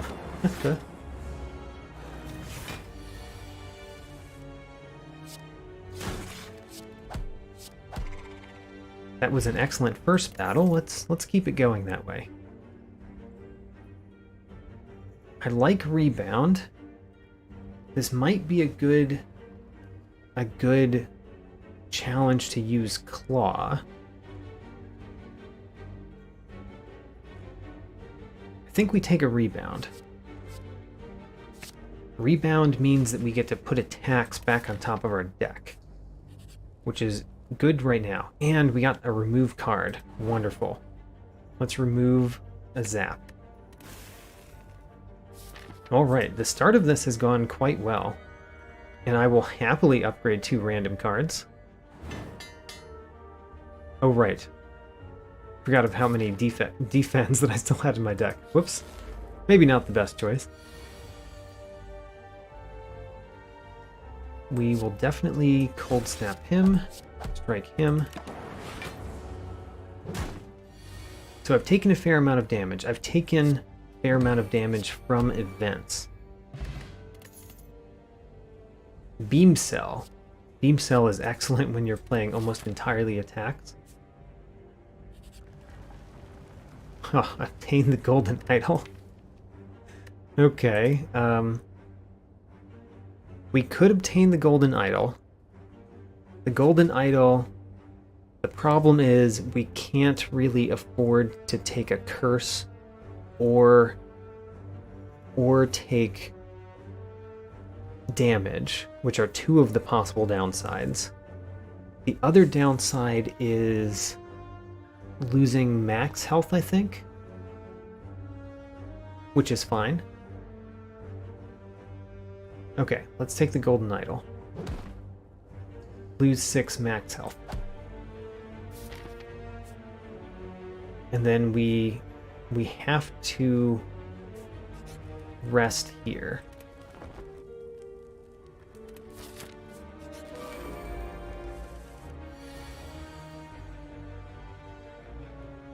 I can rebound the cold snap. That seems like a good idea. So take this guy out while rebounding a cold snap.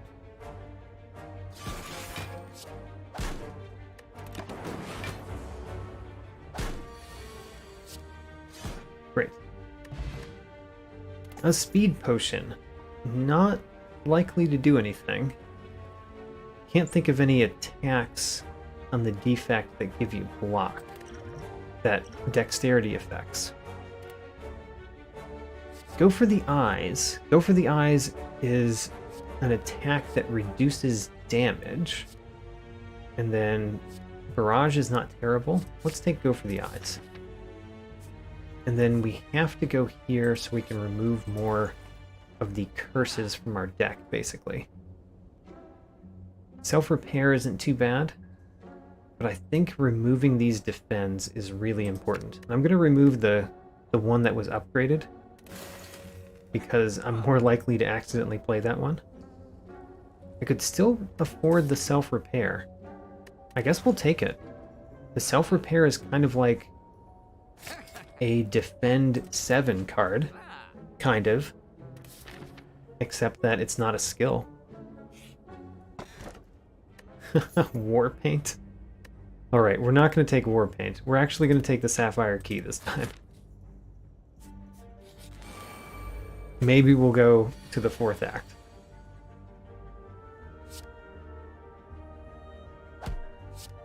In this fight, it would be nice if we could defeat the left one here next turn. I'm not confident about my chances.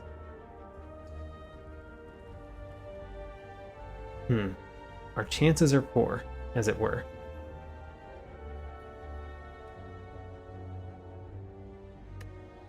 If I deal 6 damage and then hit with the rebound, I think that does exactly enough.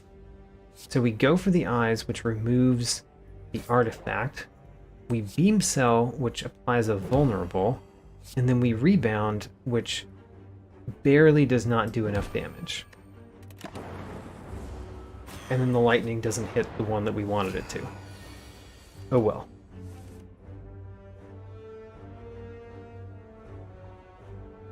Strike that one. I think this one's going to hit us next turn. But maybe we can defeat this one before it hits us again.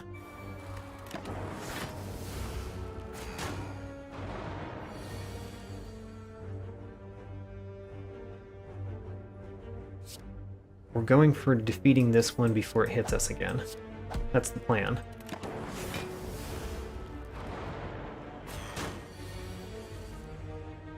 Okay, we are going to defeat that one before it hits us again. What would we like to rebound? We could rebound the beam cell. Unfortunately, we only draw 2 cards that we could potentially play next turn. Still, I think rebounding the beam cell might be our best chance to not die here. We're not going to die this turn, guaranteed, because we've got 2 blocks. But we have to do enough damage to this enemy before the next time it attacked us. Alright. Gold-plated cables. That's actually quite nice. And a sweeping beam. Sweeping Beam is better than Blizzard, right? I don't think we're adding enough frost for Blizzard to matter. So Sweeping Beam. It can't be right to choose Blizzard. It's almost never right to choose Blizzard. Sweeping Beam it is. Now, if we go into this elite, we almost surely die, even though we get to rest beforehand. So I think we're going this way. If we make it there... Oh, we are not reaching inside the scrap ooze today. Okay. So we could heal and then go to an elite, not go to the shop. Or we could go to a normal enemy, probably die at the normal enemy, honestly, and then have a chance to hit another normal enemy or event that hurts us before we get to the shop. So which way is safer, honestly? Is an elite safer than a normal enemy? Like, is an elite with 30% more health better than a normal enemy and an event? I think the normal enemy plus the event is the safer one. And according to this, we die this turn unless we kill this louse this turn. Which can we do that? We can just barely do that. But we don't get to play self-repair. So. And I actually don't want to put a strike on top, because I think Cold Snap, Beam Cell, and Go for the Eyes might be something that saves us this battle. So I'm going to play the Rebound last.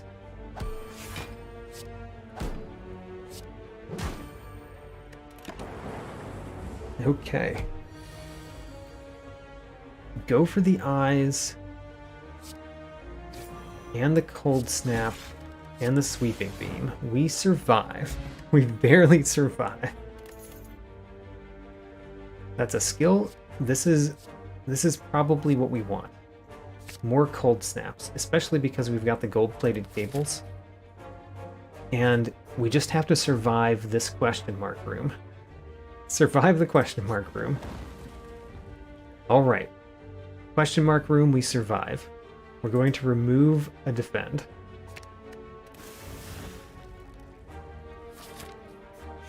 And then the shop. I don't know if we're going to buy anything here. Could buy another Cold Snap. I think I will buy another Cold Snap. This is seriously making me wonder whether Blizzard was the right choice. And we're buying a block potion, because I think we might need it. Alright, rest. And going up against Hexaghost. Hexaghost might not be great for us, honestly. Let's see.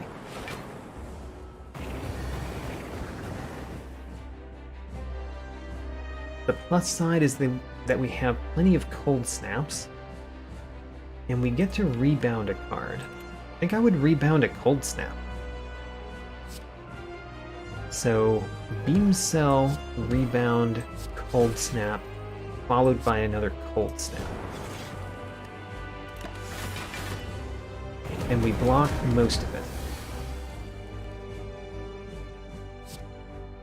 Definitely playing Sweeping Beam, but after we play Cold Snap, so the Cold Snap is in the discard pile. This makes it so that these two defends are not going to be shuffled back in our deck, which is excellent too. Yes, and weaken for next turn. I think this battle is going quite well. Interestingly, we don't have a way to add anything other than Frost Orbs.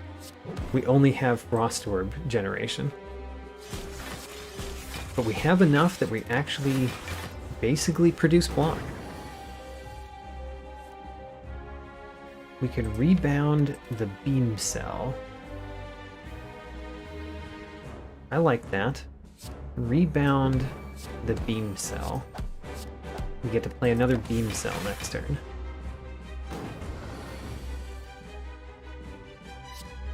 Beam cell and all of the attacks in our hand.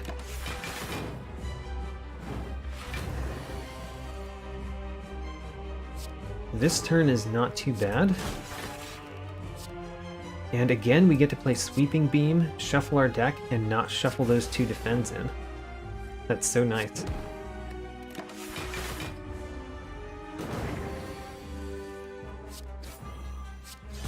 Alright. Not only did we win against Hexaghost, we took very little damage. I am going to rebound another Cold Snap.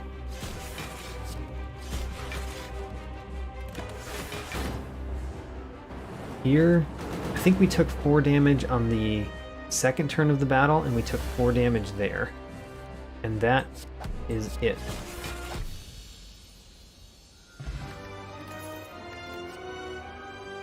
Meteor Strike. You know, it's not playable. And most of the ways to make Meteor Strike playable on the Defect, you don't get with attack cards, you get with skill cards. So Meteor Strike doesn't do anything for us. Multicast is a skill. Biased Cognition means that we get a lot more out of those Frost Orbs. And our battles are going to be short. We're playing attacks all the time, right? Take a Biased Cognition.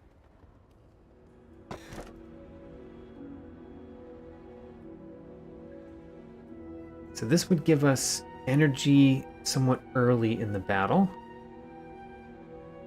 This would give us more energy but no potions.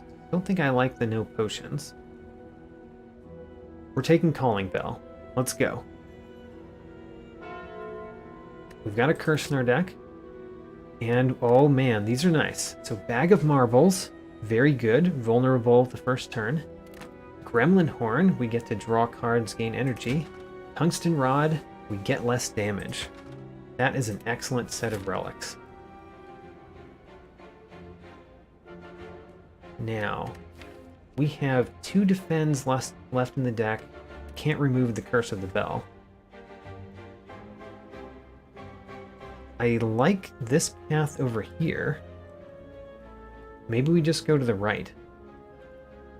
And if we feel super powerful for some reason, we might take the Elite. The Burning Elite? Don't think we will. But the option exists. Bias Cognition is quite good here. The Chosen is not the problem enemy in this particular challenge run. We can only play attacks anyway. And powers. So this Dazed doesn't affect us very much when we're almost entirely playing attacks. I could rebound a Cold Snap. Yeah, rebound, Cold Snap, and then just win. We could play a Loop. I think I like Loop. Alright, we got the Cursed Tome again. Cursed Tome. We don't have any attacks that cost more than 1. That doesn't do much. Having a power that costs 0 on the first turn would be pretty good. Having the Tungsten Rod here is really helpful in this particular one because we take 1 less each time, I think. Yeah, let's go for it. So this means we don't lose anything because of the Tungsten Rod. Then we lose 1, then 2, and then only 9. We got the same one as last time, the Enchiridion. Power card that costs 0.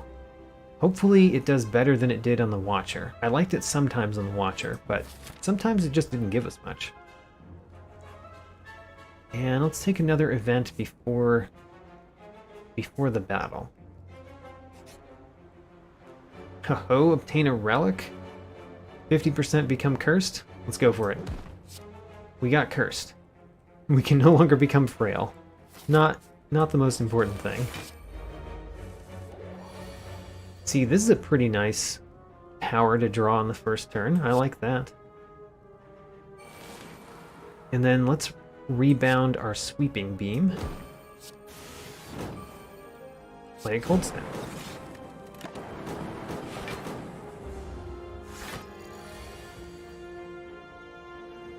Go for the eyes doesn't do much, but there's no reason not to play it.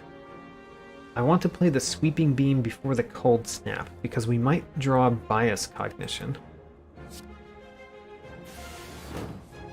We did not, so it didn't make much of a difference.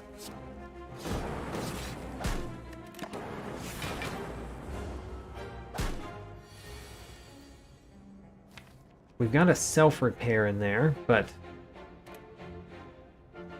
don't think we can get to it. It's not going to be worth it if we get to it.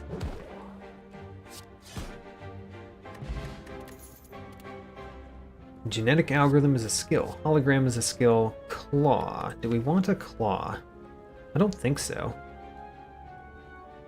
I usually don't mind claws, but I don't think this deck cares about claw. Usually, if I take a claw, I usually take one claw. Thinking about taking 0 claws. So defragment only costs 34. Let's take a defrag. Defragment. Can't afford any of these. I was considering the anchor as well, but defrag plus a card remove seems very nice. Could have removed the writhe. Oh well. The writhe is actually worse than a defend, because it's innate.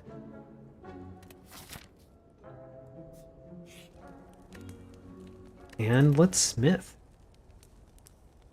I usually like to smith defragment. Go for the eyes, and beam cell are also good smith targets. But defragment's a nice smith target. Now, am I feeling lucky? Do I want to go this way? There's really no reason to go that way. Let's go the original path. Gets us to a shop later, which is when we would need a shop more. We got a free defrag. I like a free defrag. And then there's not much doing this turn. Good time as any to play our block potion, I guess.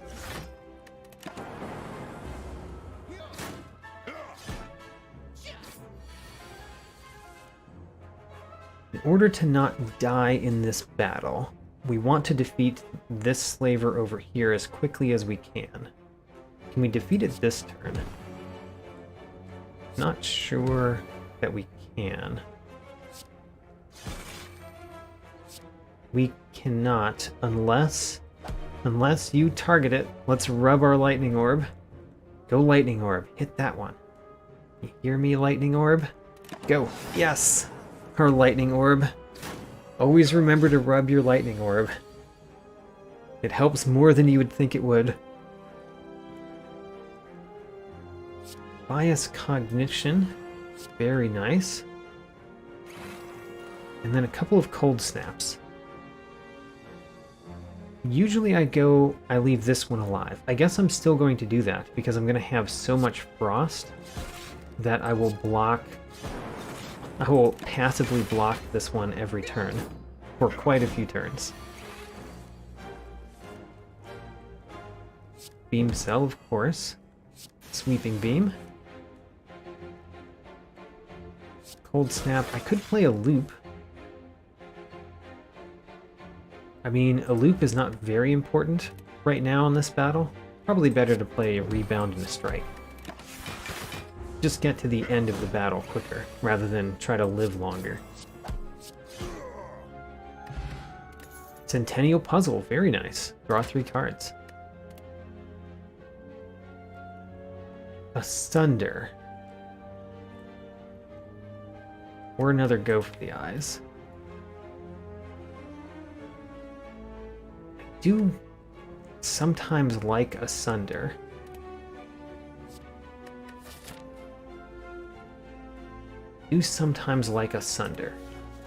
Let's take one.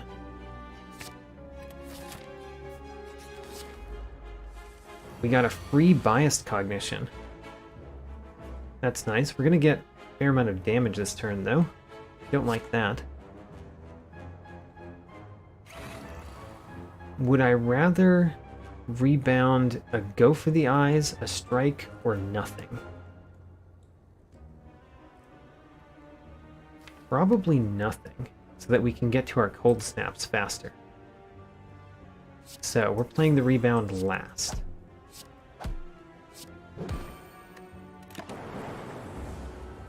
That's the plan. Play the rebound last. Definitely playing Beam Cell. I really want to play the self-repair. Really want to play the self-repair.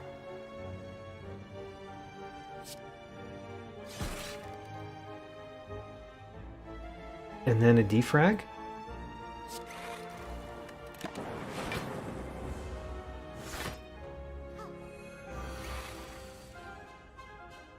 Great, so we can Sunder, which will also, via the Gremlin Horn, give us another energy, and draw that card.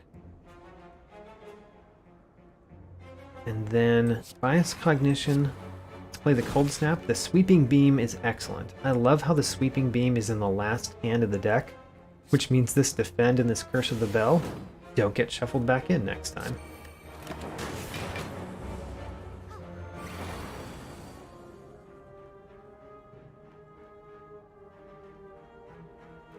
Cold Snap, Strike, Cold Snap. Because this would deal 14. Actually, I think I'd rather have the Sunder. Because the Sunder just wins.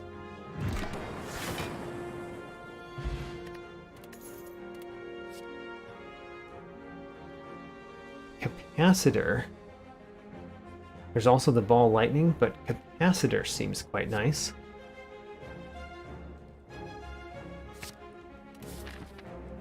We're going heavy on orbs in this particular one. Ooh, a white beast statue. I like that too. We just have to survive this elite, and I'm not very confident about that. This buffer doesn't do much, but it does save 6 health. I guess we play it. It saves 6 health and it prevents a wound from going into our deck.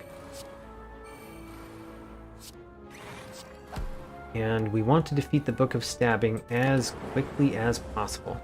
I guess it's only saving 5 because of the Tungsten Rod. The Go for the Eyes is wonderful here. And then definitely a Defrag and a Cold Snap. And then we could play a Capacitor or a Strike.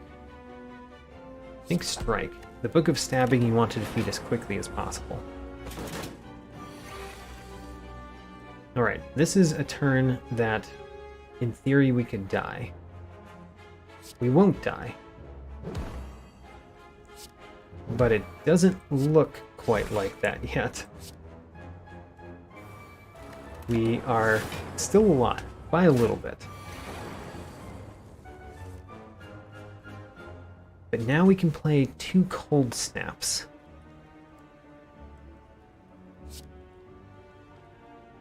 How much does 2 Cold Snaps do for us? If he hits us once, we die, because the Tungsten Rod only reduces it by 1. Is there anything better than a Cold Snap? Go for the Eyes? It's not like we can get there except through the Sweeping Beam. Okay, we're definitely playing a Sweeping Beam and the 2 Cold Snaps. Start with the Sweeping Beam just in case there's something I'm not thinking of. I'm not thinking about wounds. Okay. Now, how much block do we get? We've got 8. This is going to happen twice, so that's 20 more block. We're actually blocking this fully. Wonderful. We survived. We survived that turn. Do we survive this turn? We're getting 8 plus 8, so we're getting 16 plus our 5. We actually fully block this turn as well. Do I want to put a strike on top? Yeah, I kind of do. I'm not very confident that we're going to draw a ton of attacks. And we survive. And we get Pantograph, which is wonderful. Heal 25 before boss combats. Ancient Potion. Gain 1 artifact. It's okay. I do like an Echo Form.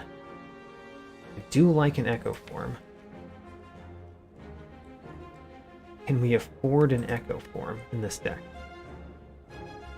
Or do we need a Go for the Eyes plus? Hard choice. I would love to take Echo Form. But if I take an Echo Form and it causes me to not be able to draw a card that would give me block instead, I might die. Oh, but it allows me to double play Self-Repair, potentially. I think the Echo Form really does do a lot. It's just that it could also die. I think it helps us more than the weakness does. Oh, we got a free Echo Form. How about that? See, this is one of those times where the fact that we drew something that gives weakness is really important, and the fact that we drew the Echo Form could have caused us not to draw that. That's what I'm worried about. Do I want to play another Echo Form, or do I want to play these two powers? I think I want another Echo Form. So the first 2 cards that we play will be doubled. That means we could double Self-Repair and Cold Snap.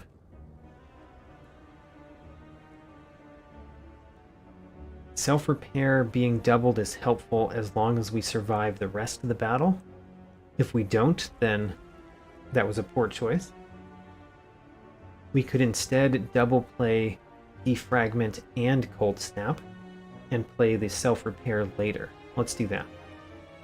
So Defragment is being doubled, Cold Snap is being doubled. I think that gives us a good chance of surviving. Then, Sweeping Beam would mean we'd go through this deck faster and maybe get back to these cards faster. Plus the Self-Repair. Let's do that.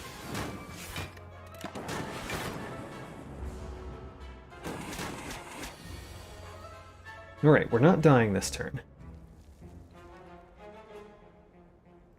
If we double play Sunder, we do a bunch of damage, and we win this turn.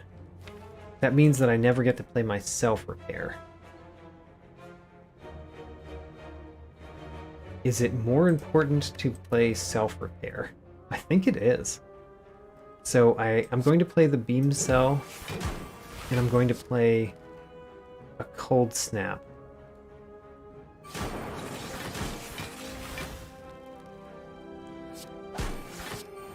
And now we gain a lot of block each turn, and we have a fairly good chance to draw our Self-Repair. So we're gaining how much block? Plenty of block. Let's start with a Sweeping Beam, because that might draw the Self-Repair, which I want to double. It did not. So now let's play a Capacitor, because I don't want to win this turn. And then Cold Snap. So we've got lots of block to survive until we double play Self-Repair. There we go. There's Self-Repair. We double play it. and then we win. We didn't win, because I doubled the wrong card. Not that it matters, we get so much block. But I probably should have thought it through a little bit more than I did. Fear Potion, pretty good. I like the Fear Potion. White Noise is a skill, Steam Barrier is a skill. We could get another Rebound. The Rebound has been quite nice. I have really enjoyed my first Rebound. Let's take another one. And what can you do for me?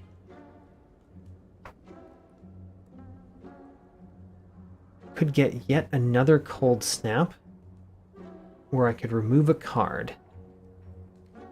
I'm not considering the Go for the Eyes. I didn't take a Go for the Eyes plus earlier. So remove another Defend. Now we have no skills in our deck.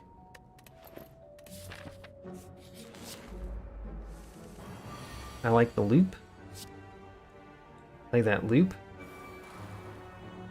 And then I want to put the Cold Snap on top, so I'm going to play Rebound and then Cold Snap.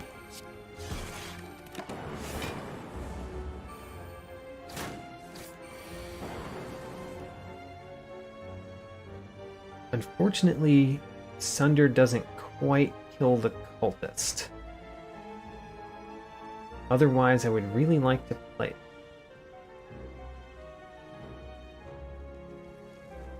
I think it's going to be Rebound, Cold Snap, Defrag this turn. So Rebound, Cold Snap, Defrag. That'll block this turn, and it should provide plenty of block for future turns.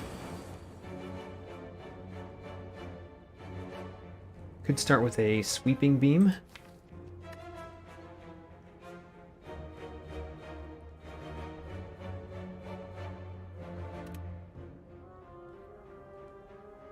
Or I could not play the Sweeping Beam. I'm going to draw something with the Gremlin Horn. Let's draw something with the Gremlin Horn. See what it is. Go for the Eyes. Doesn't do much. It would just be sad if the Sweeping Beam drew Echo form, right?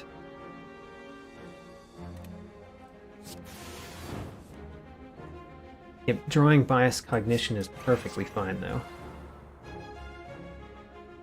And good turn to play the loop.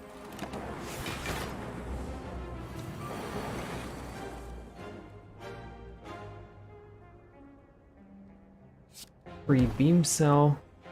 We're going to play the Echo form, and then we're going to try to play Self-Repair, double the Self-Repair again. We're not quite fully blocking this turn, but we will start fully blocking when we have a Frost Orb in the front. Whoops. I didn't realize I was going to win there. Whoops. Should have played the Self-Repair instead. Poor choices. Can't play the Seek. Actually, we can't play any of those. Those are all skills. So, we rest.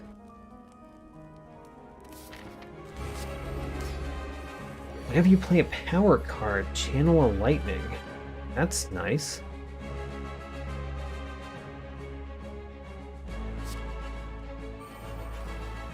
How do we survive this?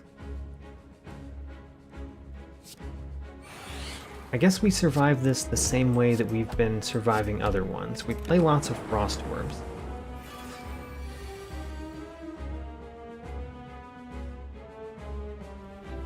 We can defrag, rebound, cold snap.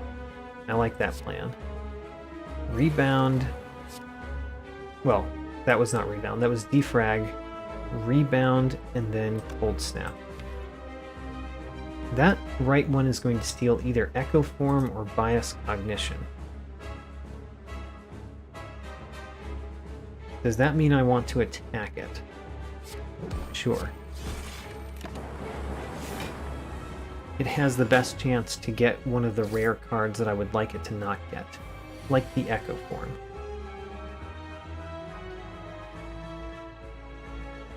I don't want to play Bias Cognition just yet.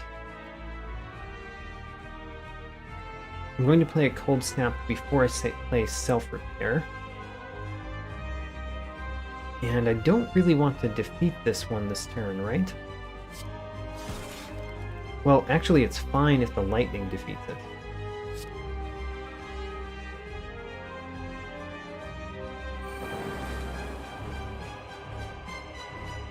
So, let's go for the lightning.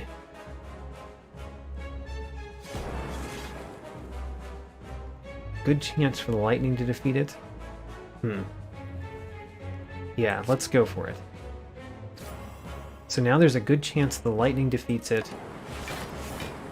And we get Echo Form. And then it is ethereal, so it burns away. Whoops. Didn't think that all the way through. Going to take off another artifact charge there. Loop, of course. And now we've got a Frost Orb in the front. We play a Bias Cognition now. I think we play the Bias Cognition next time.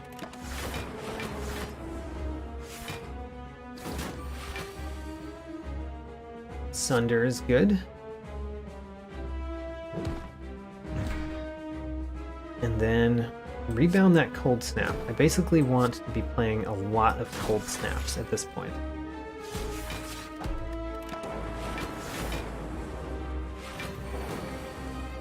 So, we want to end up with a Frost Orb in front. Because the Frost Orb in front, well, it gets played twice because of the gold-plated cables. Actually, a Frost Orb in front versus an extra Frost Orb is the same.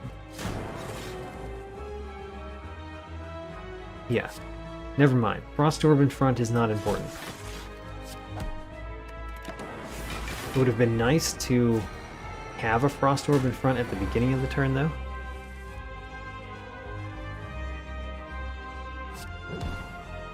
We're definitely rebounding this Cold Snap. And at this point, I think we're good. If we run into a problem, we can always Swift Potion or Fear Potion. But I don't think we're running into problems. Because we just block so much.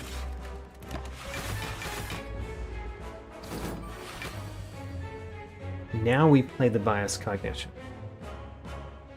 That should save us from every future attack.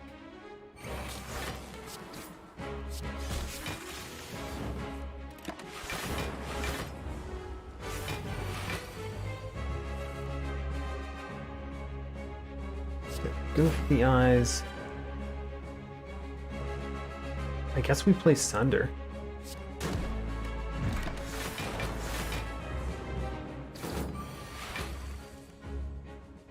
Rebound those Frost, those Cold Snaps, and keep going.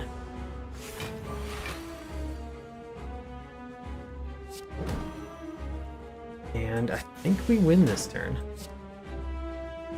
Especially if we play Rebound.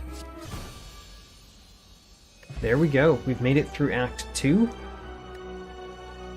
I have never played a skill potion as the Defect on Ascension 2. Thunderstrike is not very good because we just don't play many lightnings, many lightning orbs. So let's skip. The rest are skills.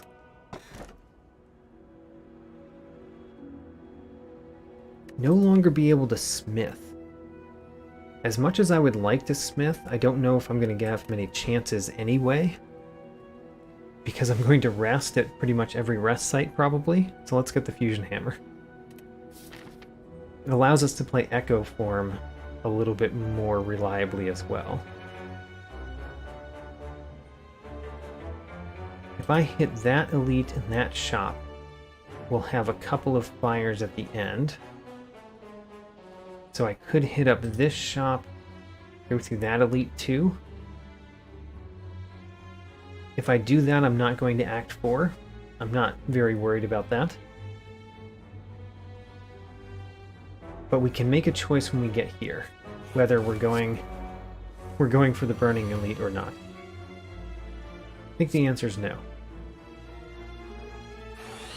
But let's leave open the possibility. This is a terrible first turn, right? Ouch. Let's take as little of that damage as we can.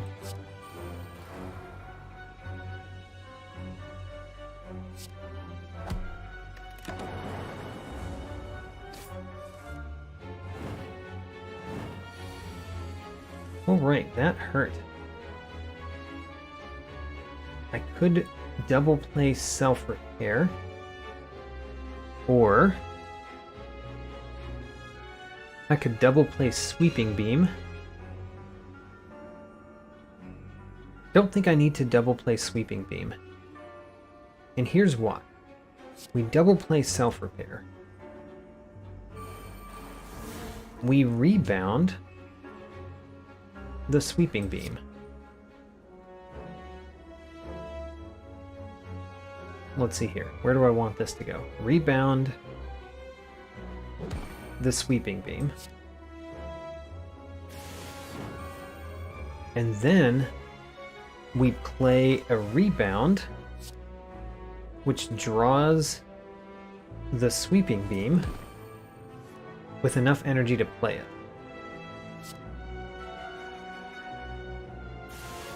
And then we take 11, which is not too bad, because we're going to gain 14 back. So we're gaining health that turn, at least. Not the last turn. The last turn was bad. Sweeping Beam twice, and win. Alright. Potion of Capacity. Probably better than the Artifact Potion at this point. I mean, yeah, probably better than that Artifact Potion. These are all skills. We can't play those. Okay, Rare Relic. Upgrade all cards you can no longer heal. That sounds terrible. Or 999 gold.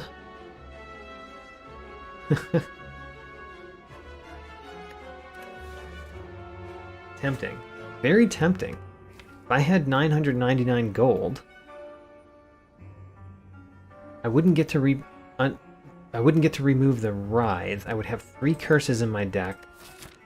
I'd get to remove one of them before the Elite.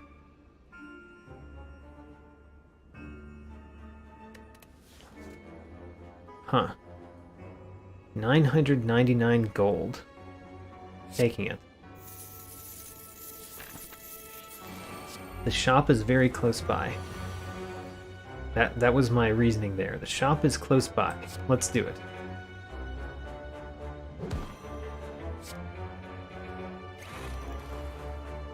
A couple of bias cognitions means that we're blocking a fair amount.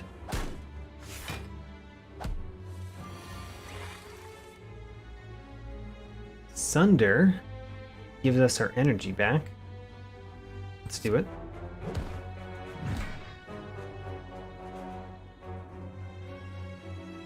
Now I want to play Defrag. What if we played Defrag both Cold Snaps?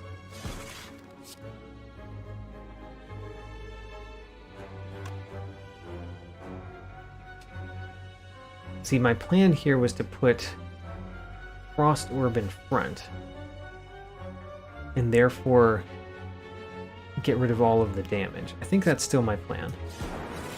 So now we can play the Capacitor, we can play the Loop, and then we take no damage for at least as many turns as the Bias Cognition allows us to not take damage. Alright, both normalities in this hand. I guess that's not terrible. If I did not play the Self-Repair this turn, maybe I could Echo Form it. I like that plan. I'm not going to rebound this strike. So our plan is to Echo Form the Self-Repair again. So we play Echo Form. Actually, we can play Sunder. Sunder. Echo Form.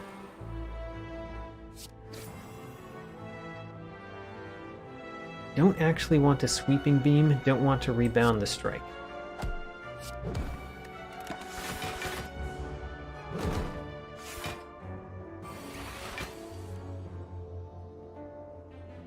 Now we want to rebound a Cold Snap.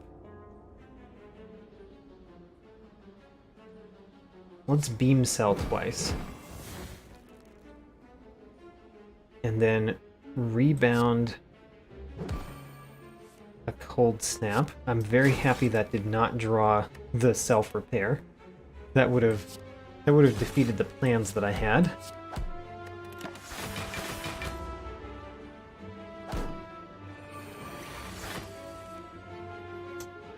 That is a terrible turn. And we don't actually want to take one of these out either. Except we kind of do. Maybe this is a good time to play the Swift Potion.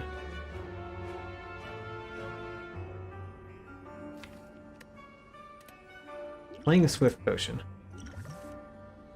And that way we can double play Self-Repair, and we can use the Cold Snap to take out this one.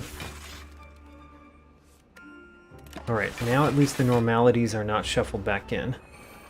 But we do need to start defeating things more effectively.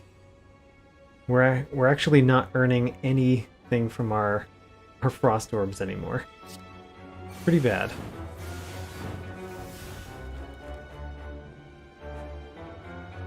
So we can rebound a Cold Snap and then win. Alright, the plan worked. We actually healed because of the plan, but we had to use a potion. Luckily, we got a replacement potion. And I think I want this Ball Lightning. Ball Lightning Plus. That allows us to push our orbs through more. And it gives us the choice of not a Frost Orb sometimes. Oh, right before the shop, I will totally lose the Golden Idol to the Mao head? Who knows? I'm sure plenty of people know. Alright, what can we buy? Dead Branch. Does Dead Branch do anything for us? If Echo Form gets rid of itself, it becomes a random card. It's probably not what we want. We definitely want the Abacus. And we definitely want the Strike Dummy. And we want to remove a Curse, one of the normalities. We could get yet another Capacitor. You know, yet another Capacitor might be the way that we win. Do have a Potion of Capacity, though.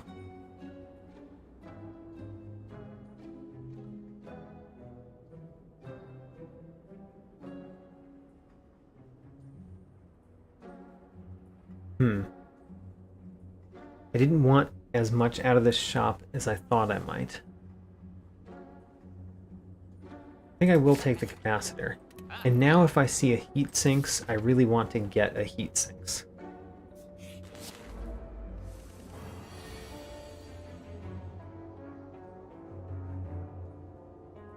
We're playing that Self-Repair turn 1. We don't want this fight to last very long. Could rebound Sunder? That sounds terrible. So let's play Bias Cognition, the Self-Repair, and Sunder. Let's try to win this fight as quickly as we can, because this one could be a bad one. For that reason. That reason right there is one of the reasons this could be a bad fight. We need to play Sweeping Beam. Go for the eyes is good. In fact, I would be happy to have it next turn too. So rebound the Go for the eyes. Definitely play the Block Potion. And those.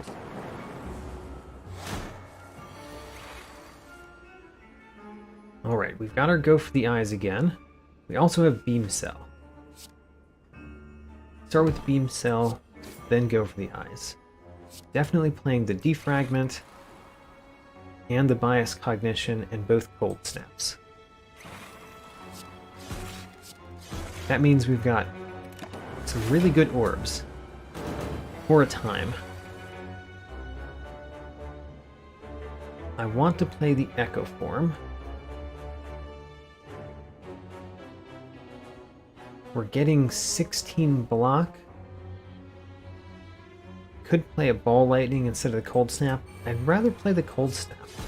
Let's try to take no damage. Or no more damage. Pretty happy I played the cold snap now. Now we can play this cold snap, which doubles, so we actually get a frost orb in front. Which means we take only 2 damage. Let's rebound this ball lightning. And I guess let's play capacitor. Oh, I could have doubled the ball lightning and had 2 lightnings back there. Oh well.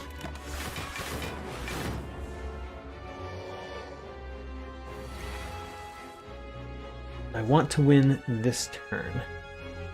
If I want to win this turn, the first thing that I should play is a double ball lightning.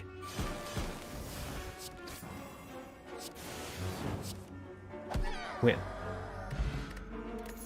A ginger. Ginger's not bad. We get our block potion back.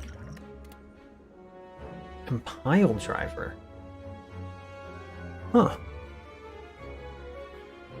I like that. That's essentially draw 2 cards. And then I feel the need to rest.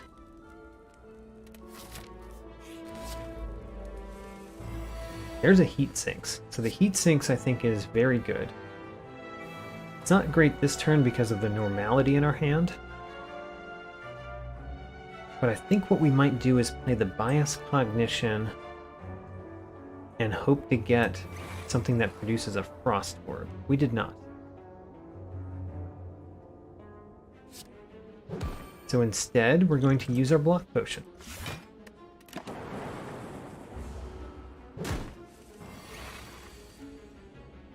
Could play Echo form. I like an Echo form. And then those.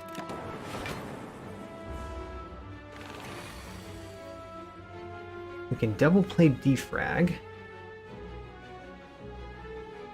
Double play defrag. And then we can draw a fair amount of cards. I definitely want to draw those cards because I don't want them next turn. Maybe we should play a rebound and then a compile driver. That would mean I only get to play 1 cold snap though. And I want a frost orb to be in front. So we're not doing that. We're playing 2 cold snaps.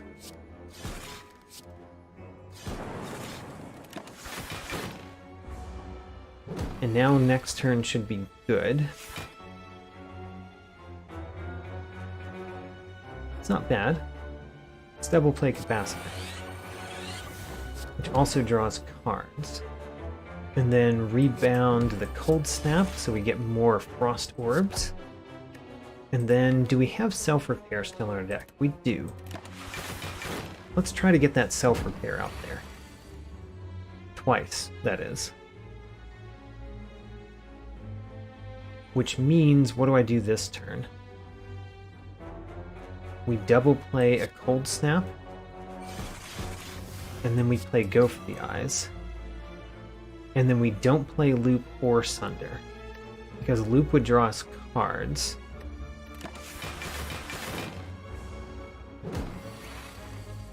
There's the self-repair. So we get to double play the self-repair. And then the ball lightning wins, right? Yes. Wonderful. Do I want another defragment? I mean, yes, I do. Defragment is great against the Time Eater. Darkstone Periap. It would have been nice to get that before I got 3 curses in my deck.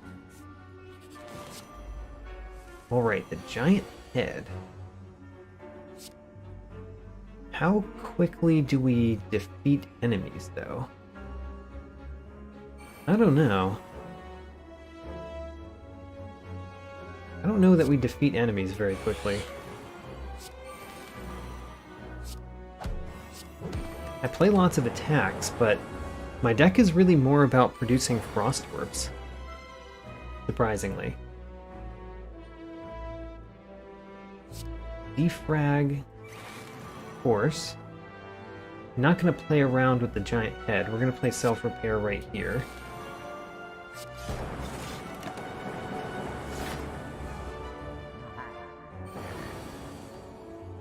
Okay, we only play 3 cards this turn. One of those cards is Beam Cell. One of those cards is a Strike, and then a Ball Lightning.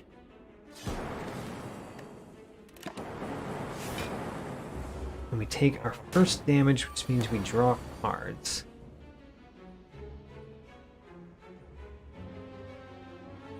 We need the Bias Cognition.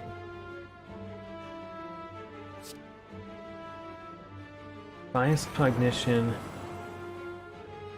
Defrag. And then we definitely want more capacity, because those cold snaps are going to be great.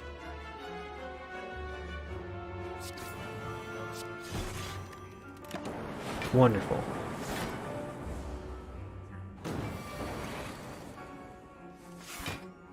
How much am I scared by the 30 damage? Not really scared. We're definitely playing Echo Form, Beam Cell, and Pile Driver. And if we happen to draw a 0-cost card, we play it. And if we play Normality, it's great because it doesn't hit us the following turn.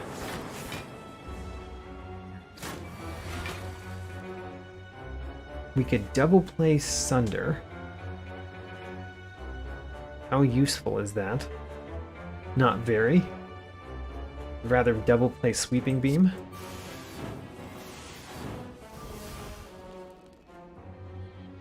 And then... what do we want on top? A Go for the Eyes? If anything?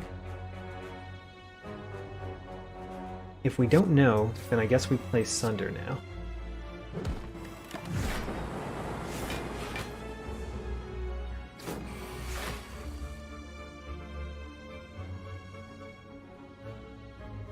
Playing all 4 of these.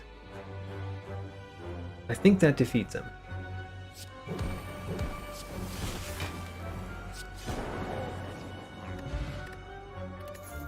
At the start of each combat, channel 1 Dark. Not the most effective in this deck, but I'm not complaining.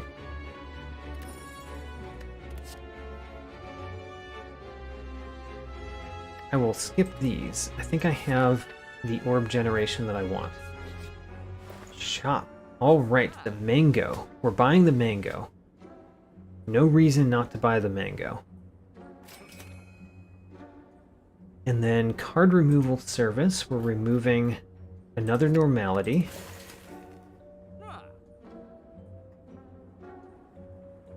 The Art of War. Technically, the Art of War might help us. Some turns we might just play powers. Sadistic Nature doesn't really do much. That's a skill. We don't care about these. That's a skill. Storm. Don't care that much. So I'm going to take the Orrery. Those are skills. That power's not too bad. Might take Machine Learning. Ooh, almost definitely taking FTL. Almost definitely. It's not the best against our boss. Scrape. It's not really the deck for Scrape.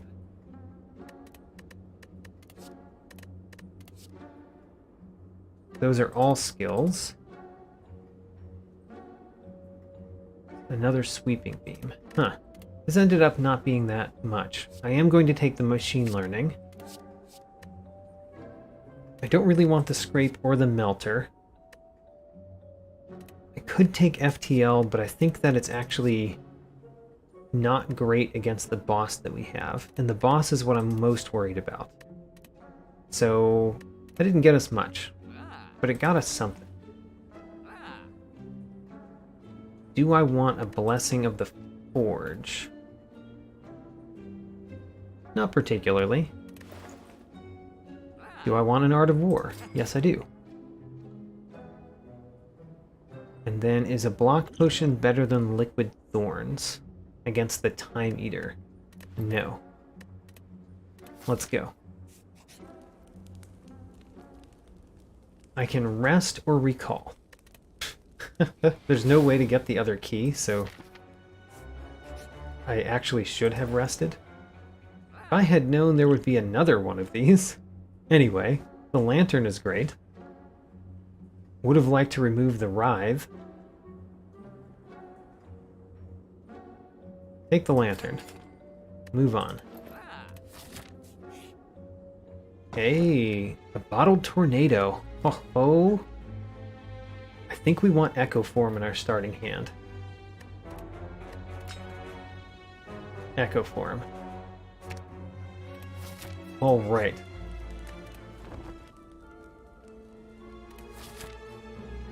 We're at full health even though we've got the Pantograph. So, we can finagle it so that the Cold Snap Frost Orb is up front this turn. Or we could use the Potion of Capacity now. Either way, we're using the Liquid Bronze. And we're playing Echo Form. So let's play Echo Form. Do I want the Frost Orb in the front right now? More than I want 2 orb slots right now. Otherwise, I could not play the Cold Snap, draw, get an additional energy next turn.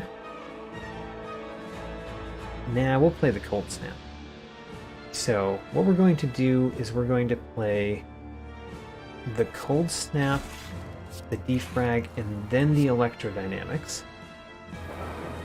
That puts the Frost Orb in front. And then now I probably want the Potion of Capacity, but we'll see. We'll see what we draw next turn.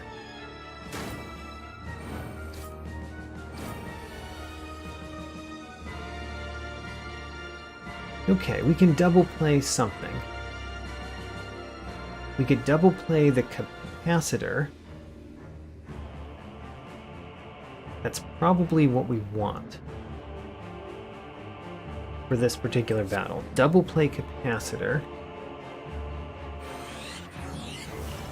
Use the Potion of Capacity because, come on.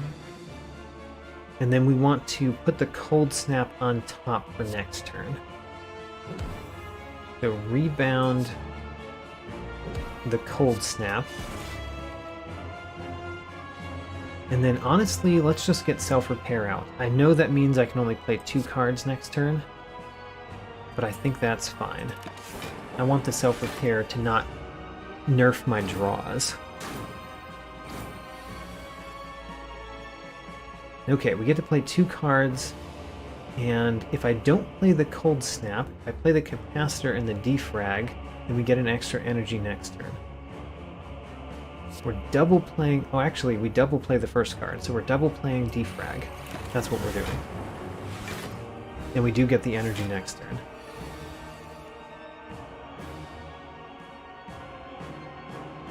We want to double play Cold Snap.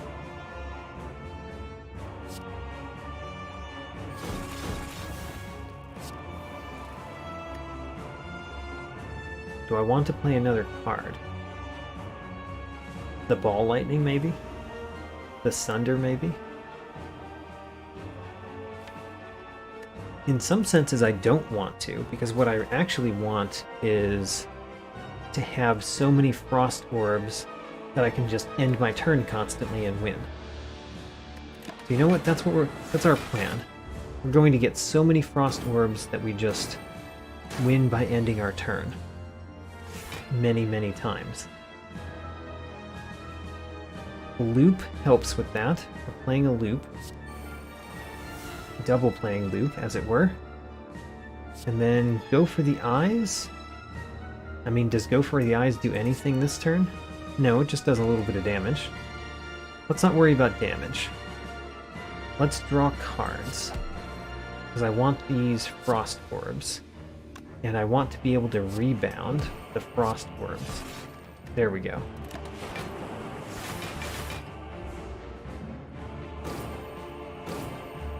If you've never seen somebody defeat the Time Eater this way, I think it's a very cool way to defeat the Time Eater. So we're double playing Cold Snap. And then we play Ball Lightning. So we've got a Lightning back there. And then I will use the Strike so I get more cards next turn.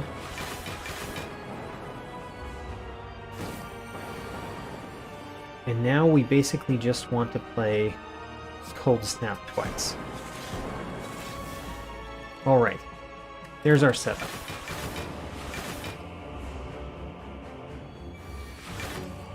So now all we have to do is press end turn every single turn. All we do is press end turn. We gain so much block that the Time Eater can't hurt us. Since we don't play any cards, the Time Eater doesn't get any more strength. And we've got that one Frost Orb back there that's dealing damage every turn, as well as our Thorns. I mean, we gain so much block that let's get another Frost Orb, or two, just to make this a little bit faster. But yeah, 16 times 3 is as much damage as the Time Eater can do right now.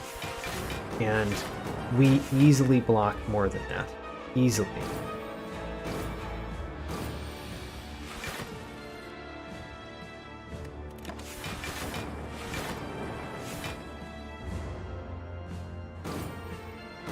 I find this to be a very satisfying way to defeat the Time Eater, to just end turn to victory.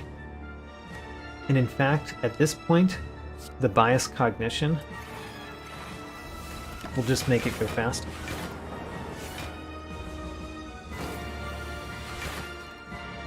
Alright, I've clicked end turn once, now twice in a row. I think we're going to win too quickly, though. Yeah, we're going to win. But really, I could have pressed end turn like 25 times in a row and just won. Alright, that was the Defect. On Ascension 2, having never played a skill card. And we won. That also sets my personal best for this. I'm actually surprised that I was able to do it on both Ascension 1 and 2 twice in a row here. That feels pretty good. Next time we do this challenge, I guess we will go for Ascension 3 with a character. Money, money, money. I got 1994 money. Just 6 more and we would have hit 2,000.